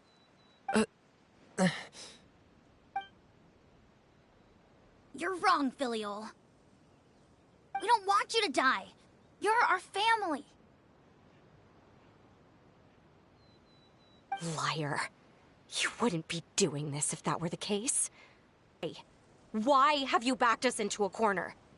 We all live in the House of the Hearth. You know the type of work we do, Filial. A single betrayal can cost dozens of us our lives. It's not like it's never happened before. That kind of thing is hard to forget. That's why the House of the Hearth cannot tolerate any form of betrayal. Ever since we came to Poisson, you've had 7 secret meetings. A lot of the things you talked about really crossed the line. You've been spying on us for half a month? Wait a second. Now that I think about it, the move to Poisson was just a way to make it easier to spy on us, wasn't it? Because we were all in one place. You've had this planned all along. Filial, Nantoy, I'm sorry. I owe you both my life. I owe Clairvy too. If it weren't for all your help after I got poisoned, I wouldn't be standing here today. If this were any other situation, I would do anything to repay that kindness, even if it cost me my life. But rules are rules. I'm sorry. My hands are tied. Why? Why? That's enough, Filial. We made a mistake, and we should own up to it. We broke the rules, plain and simple. And now we have to face the consequences. I'm sorry, Sheplo. Fultz. I'm sorry, Father. We accept our punishment. Chapleau, according to the rules of the House of the Hearth, how should these traitors be punished? All those who betray the house pay with their lives. And so it shall be.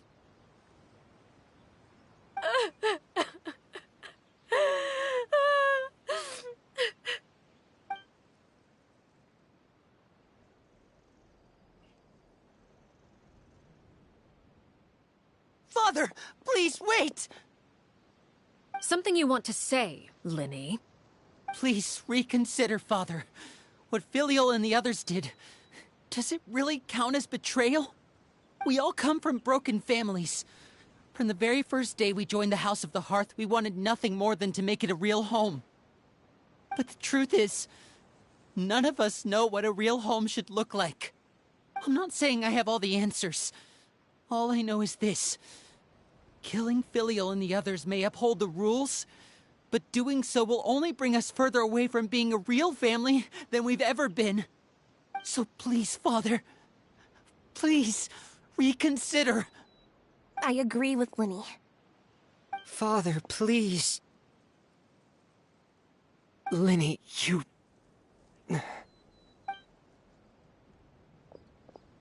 I also agree with Linny.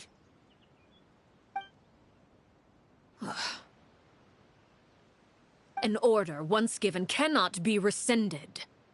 However, given the extent of your determination, I suppose we shall have to go about this a different way. Draw your weapons and face me. Our weapons? Father, are you referring to a duel? Precisely. The rules of the house will not be altered. Traitors must be punished. However, resolving disputes with a duel is also one of our rules, one that also applies to me. Demonstrate a sufficient showing of strength, and I shall offer a concession. Wait. Beat Father in a duel? Impossible. Father is way too strong, even for Linny.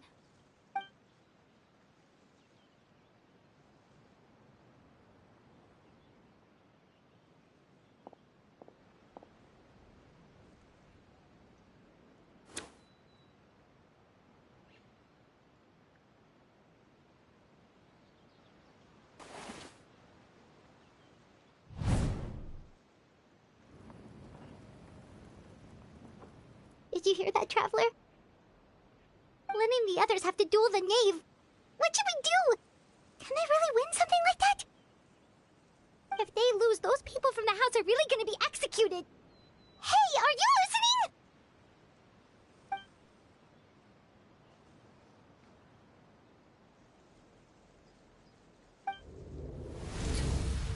Don't you want to say a proper goodbye at least? Anger makes you impulsive. Sorrow causes you to waver.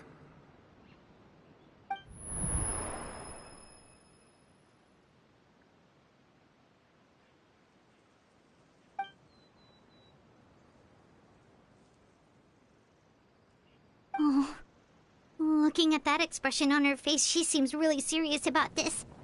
Guess that means there's no chance she's throwing the duel on purpose, huh?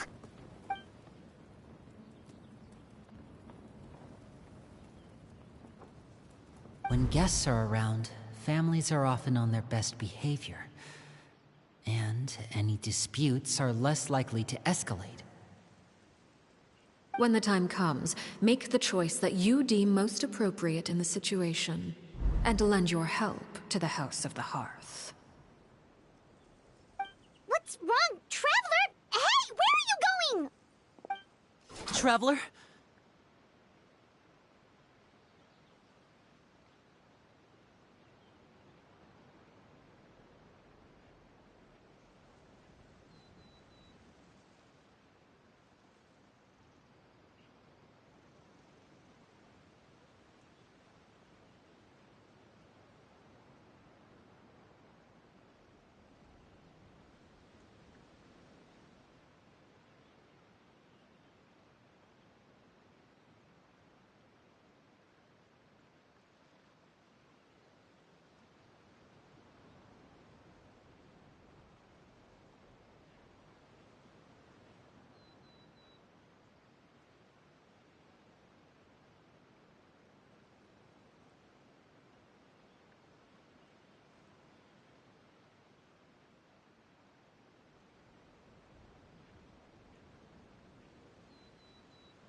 You're asking to join the duel against the knave?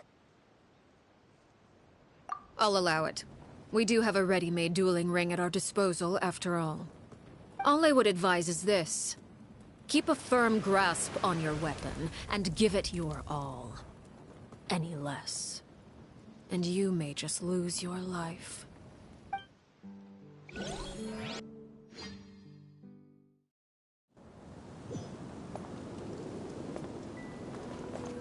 Time to go. Take it easy. Closer now. We're way behind schedule.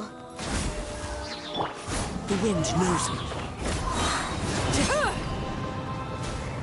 Watch out for Father's movements! With these rising flames!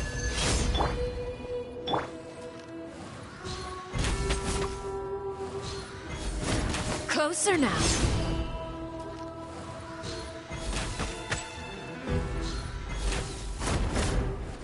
Spare your energy. You all right? Running is of little use. With these rising flames!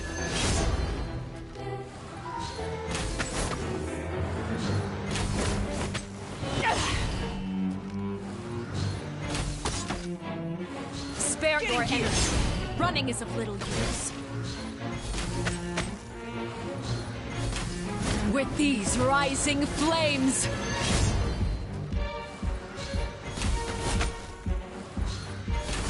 Closer now. Now's our chance!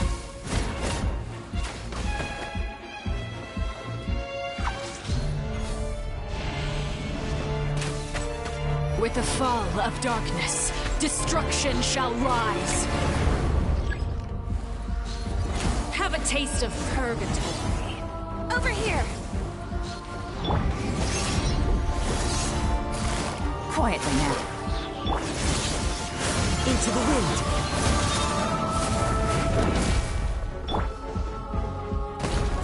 Submit!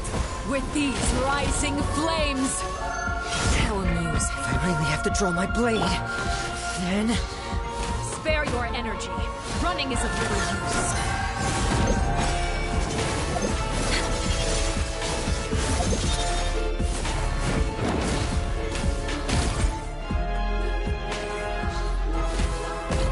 Watch out for Father's movements! Running is of little use.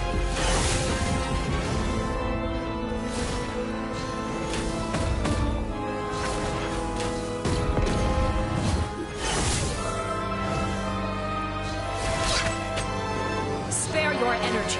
Running is of little use. You all right?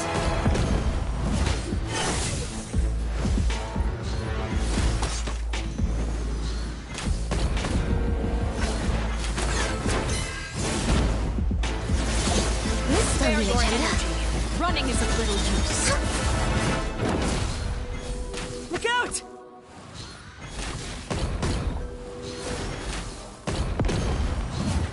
Not bad. You've proven to be a worthy opponent after all. Spare your energy. Running is of little use. Not bad. You've proven to be a worthy... Father's movements! Not bad. You've proven to be a worthy opponent.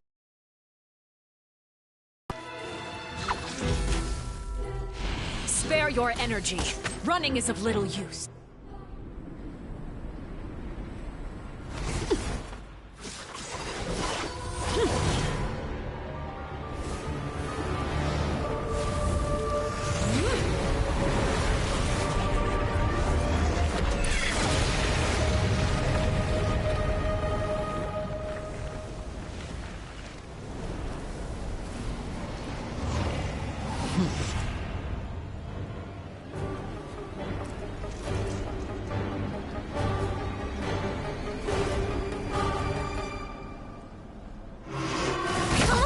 Focus!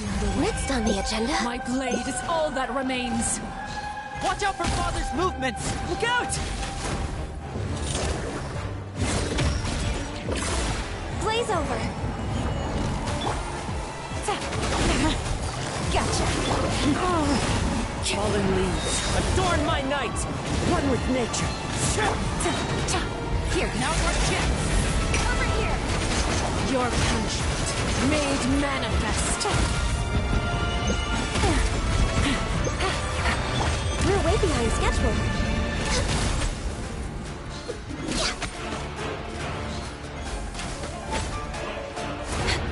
Watch out for Father's movements! Look out! The sun and moon have set. Only We're way ruin behind schedule. remains. We struggle in vain.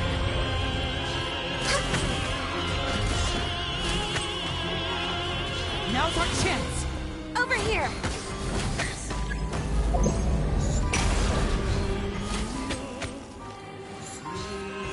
Your punishment made manifest. We're way behind schedule. Watch out for Father's movements! Look out! Next on the agenda.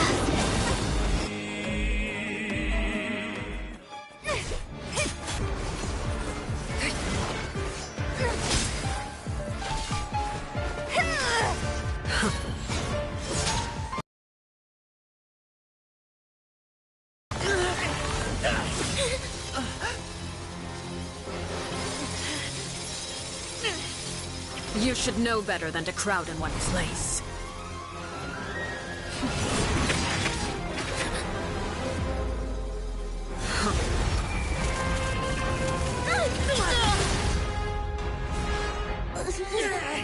Oh, I know.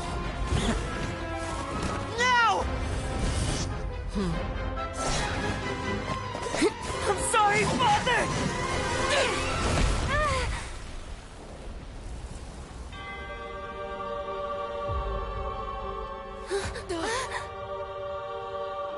Sorry for what? This pitiful excuse for an attack.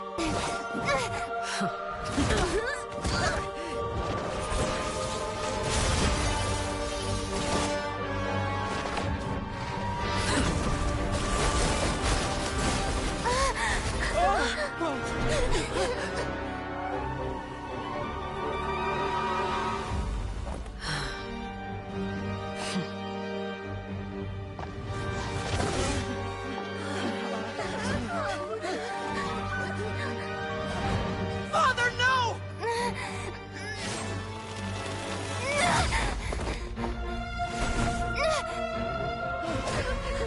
Made it out, did you? You're stronger than I expected.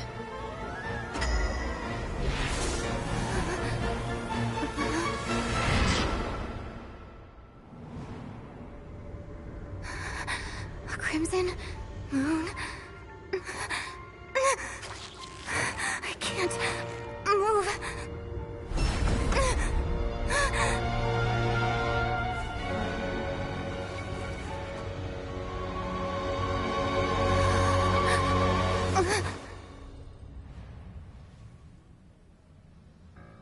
Still, not strong enough to beat me.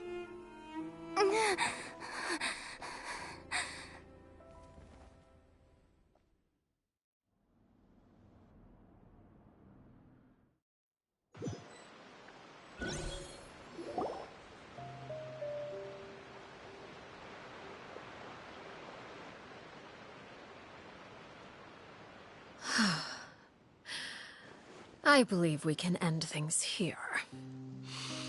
It's not often that we get to enjoy the company of guests, after all. We wouldn't want things to get too out of hand. Brother, are you all right? Lenny. Given that I am the victor of this duel, as agreed, the punishment stands. No! I never thought things would end like this. However, everyone involved in the duel demonstrated a remarkable level of strength and determination. In light of this, I'm prepared to change the method of execution. Elwar, the bottled flames I gave you for safekeeping. Do you still have them? Yes? I wasn't sure what they were for, but I've kept them super safe. I didn't lose a single one. Wonderful. Then, in just a moment, I'll have you administer them. Bottled flames? Indeed. They're the product of a secret experiment. Under certain special circumstances, flames can be extracted from my person and preserved.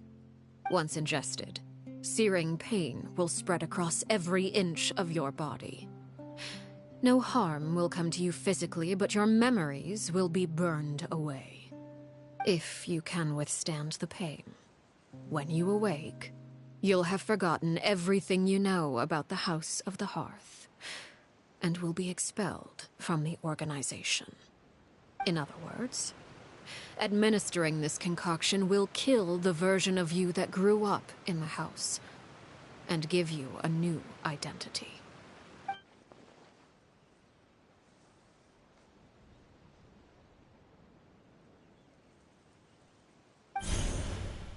Memory is a mysterious thing indeed.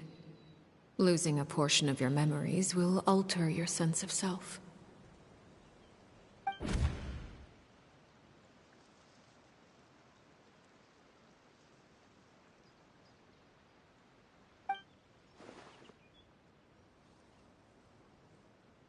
So, you're just letting us go, Father? Misunderstand. Memories are extremely important. Once consumed by flame, the version of you standing before me will die, and our secrets will die with you. So no, I don't intend to just let you go, because the person who survives will be nothing but a stranger. Even so, I won't have to live in fear anymore. I'm sorry, Father. I'm sorry I let you down. But I really... Don't cry, Filial. You haven't left the house yet, so there are still rules to be followed, yes? Remember what I taught you.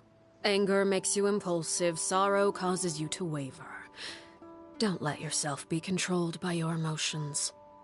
Of course. I'll remember. Dry your tears, and go pursue the life you really want. Yes, Father. Chaplot, Foltz, Elwar. Take them back to Poisson. And bring Linny and the others as well. I prepared 3 extra vials of bottled flames. As for whether to take them, the choice is yours. Goodbye, children. The next time we meet, I will no longer be your father. Thank you for all you've done for the house. I hope you have bright futures ahead of you.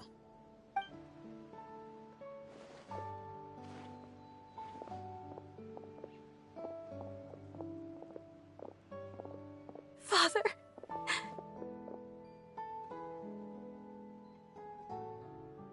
Let's go.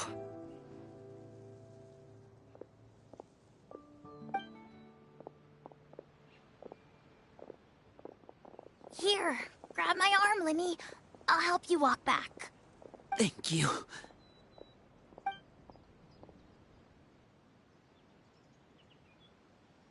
Clairvy.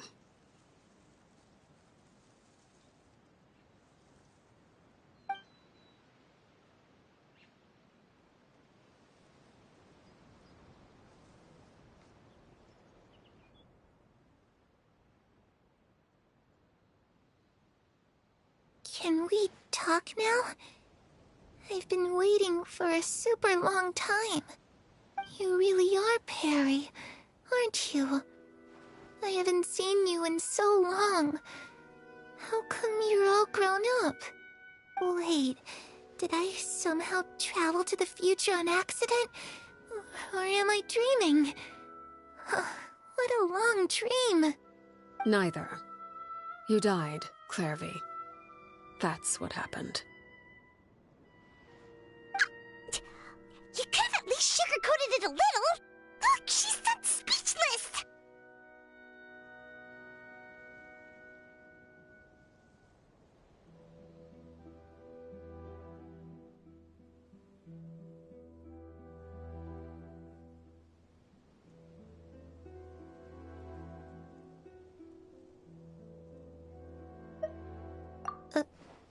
Oh. Okay, then. Huh? That's it? You accepted it just like that? Yep. If that's what Perry says happened, then I believe her. Perry wouldn't lie to me. Plus, I don't really need to know why I'm like this. I'm more curious about what happens in the future. If you're a harbinger now, Perry, that means Mother is gone, isn't she? Can you tell me about it? I want to know what happened to her. And to me. You never stopped trying to defy fate. At first, no one believed you. You could only vent your frustrations to the moon. In fact, you often sought comfort in the night sky. You wanted to see the aurora, so one night we promised each other we would go to Snezhnaya to see it together. Later on, you tried to run away, but you were brought back each time. Mother spared your life, but it wasn't out of kindness. Instead, she decided to make an example of you by slowly torturing you over time. That way, the other children would know what happens to traitors. Still, you never gave up. Mother hoped that through ruthless duel after ruthless duel, she would be able to crown an ultimate victor among the children she raised. But you called on everyone to unite, to fight to a draw in order to reduce casualties. Your efforts may have only delayed the inevitable, but still. You gave them hope. You tried everything you could think of, but every attempt ended in failure. Still, you never turned your sword on Crucibina, and you never turned it on me. On that gloomy day, you told me, "For the last 16 years of my life, I've done everything I can to fight for freedom. But now, I realize that the only freedom I truly possess is the freedom to choose to die." I never imagined I would say something like that. I must have been feeling really worn down. But somehow, I still think I understand. According to Mother's plan, only one of us was going to make it until the end. And I always hoped that person would be you. If I could do it all over again, I still don't think I would make a different choice. Even when I first met you, I knew you'd be able to do what I couldn't. Is that so? Even now, I'm not sure I truly understand what kind of freedom you were trying to pursue. But as the head of the House of the Hearth, and as the children's father, I've tried to give them the most basic of freedoms. The freedom to choose their own fate. It's something I discussed with the Eudex of Fontaine. The children are wiped clean of all secrets pertaining to the organization. In return, they will be allowed to live a normal life in Fontaine without being prosecuted for their past. Of course, I won't simply hand freedom to them on a silver platter. They have to fight for it and prove themselves worthy of it. Only freedom that is earned has true value. That's more than enough. That's exactly the kind of life I was fighting for. You know, Perry, I think you're a pretty amazing king, and a really great father, too. I'm really happy that you're the one who took over the house. I guess I do have one regret, though. I still haven't seen the outside world. Well, it just so happens that our dear guests over here have been to many nations and traveled to countless places. Perhaps they would be willing to tell you what the outside world is like. Really? Of course! We've traveled all over the place. We've got so many stories, we could probably talk your ears off for 3 days straight!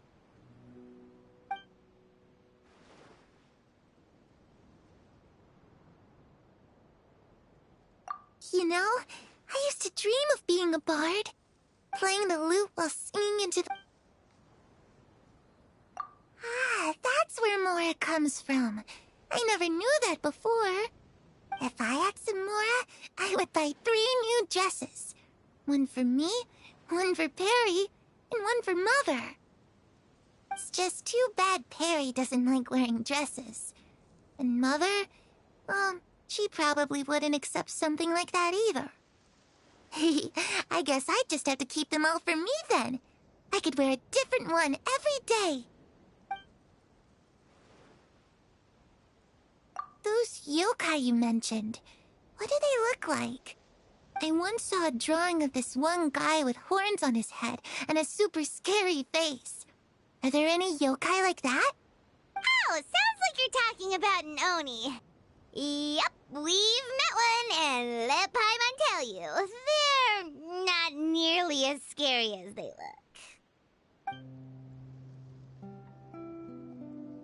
I was always too afraid to skip Mother's fighting lessons. But at the academia, I bet you could do all sorts of secret things in class. Things that have nothing to do with studying. I'm just kidding. Being able to study whatever you want without having to fear for your life actually sounds pretty great.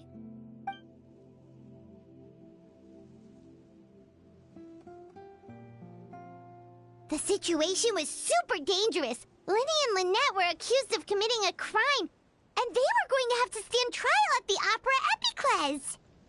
Oh no, that must have been hard for all of you. What happened next? Don't worry, we were able to turn the situation around super quickly. All thanks to Detective Paimon, of course. How'd you do that? Come on, tell me. Okay, so it was like this. After the failed magic show, we rushed to the scene and...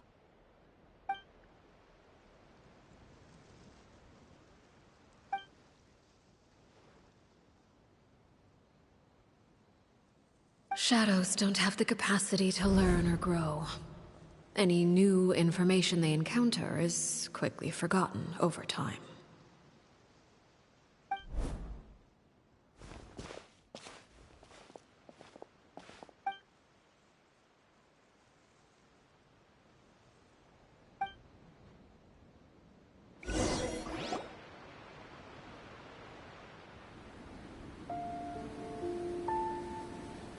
Clairvy, you've worked tirelessly from the shadows to overthrow the House of the Hearth.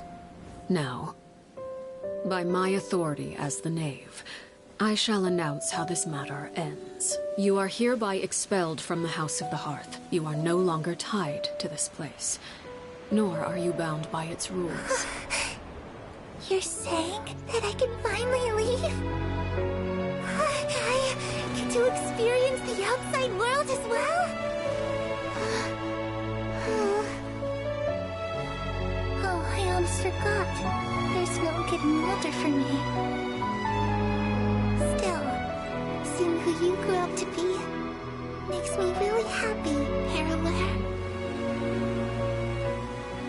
Take care of yourself. Goodbye. May we meet again someday.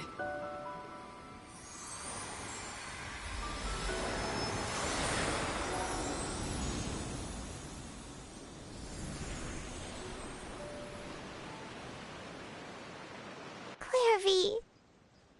She left so soon. Paimon didn't even get to finish her story. I also have certain sentiments left unsaid. I wanted to tell her that the aurora I saw in Snezhnaya was just as beautiful as the ones in the pictures. But a shadow's memories reset at dawn. Had we delayed any longer, we wouldn't have had the time to say goodbye. Whatever regrets may linger, let them be lost to the coming of a new day. Father? It's Linny! Hey, Linny!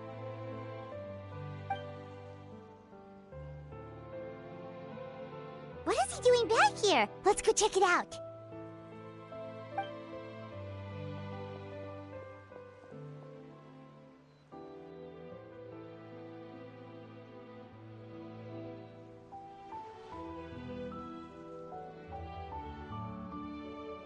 Father, the bottled flames have been administered. Filio and the others have left the house. And you? What have you decided? Thank you for giving us that choice, Father. But we never wanted to leave the house. It's the only home we've ever known. Lynette and Fremine feel the same way. They're recuperating back at the Hotel Bouffe d'été.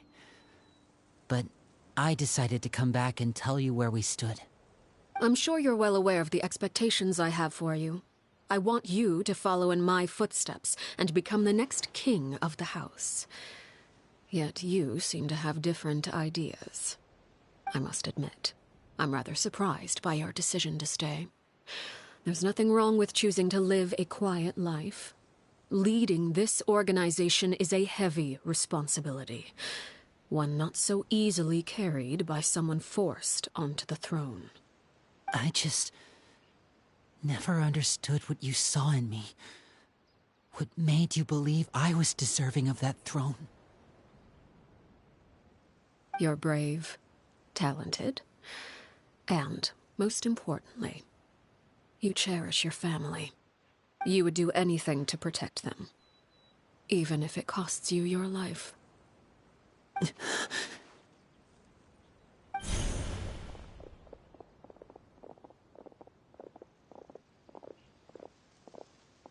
Speaking up back there was so brave of you, Linny. It's all thanks to you that we were able to convince Father to back down. You're a hero, Linny. Hero? Father is the real hero. Had Father gone all out during the duel, there's no way I would have walked away with my life. She must have had it all planned from the beginning, from the very moment she suggested a duel. I'm not deserving of that title. I'm not strong enough or smart enough. You're wrong. In my opinion, all you need to be deserving of the throne is conviction and the necessary strength to act on it. We may have different ideas of what it means to be a family, but you can hardly be said to lack conviction. What you truly lack is strength.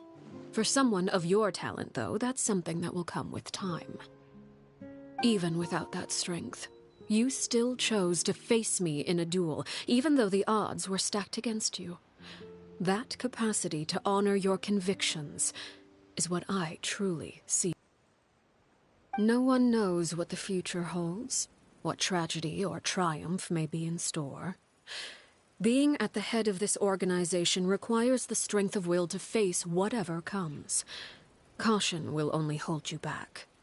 If reaching a certain standard were required to go after what you want, I would never have succeeded in killing my predecessor. Back then, there was still a considerable gap between our abilities. Strength may decide the ultimate victor, but those who let a lack of strength dictate their decisions or undermine their convictions will never be worthy of the throne. I understand, Father. Thank you.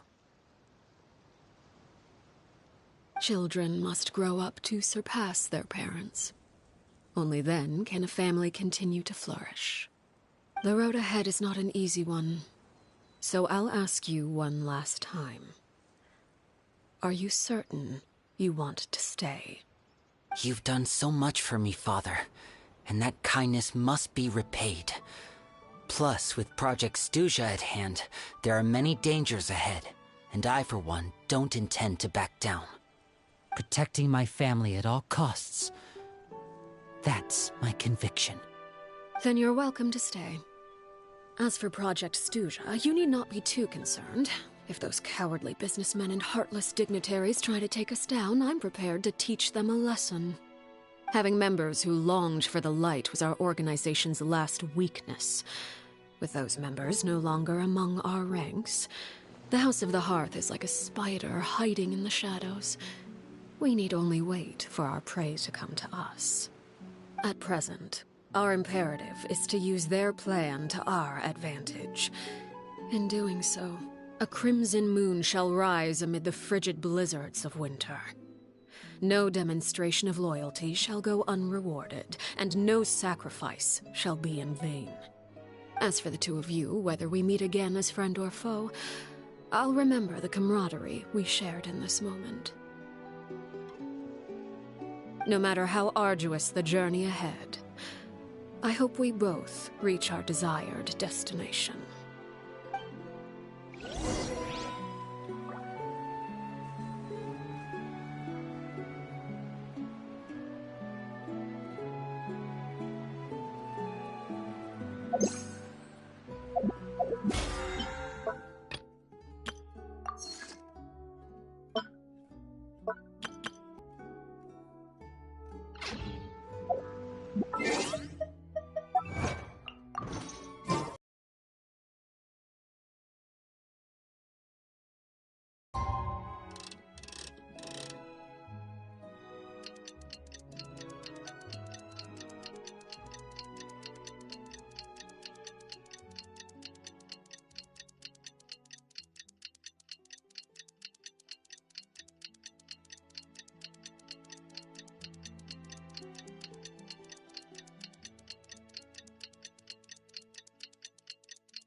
Didn't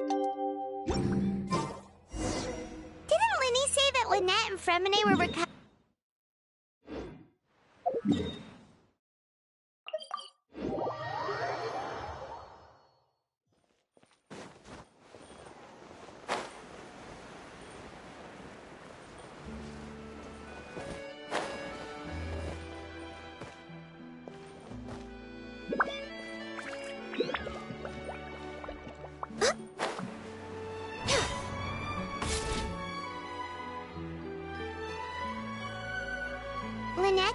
Fremine? How are you feeling? Much better. What about you? I knew you'd come out. Oh, Linny and the other members have left. I see. I'm glad. Father came. Wait, what? Crucibina. A couple of months after Father took in... The last time you... She said she didn't... The foundation, and that's what Father... But I still think if Father hadn't taken over the House of the Hearth, I probably would have already... Father rarely brings up the fact that she saved us, but we may have argued... Whether the path... So I wanted to... Oh, we didn't do anything, really. Of course. And recognize me. They seem...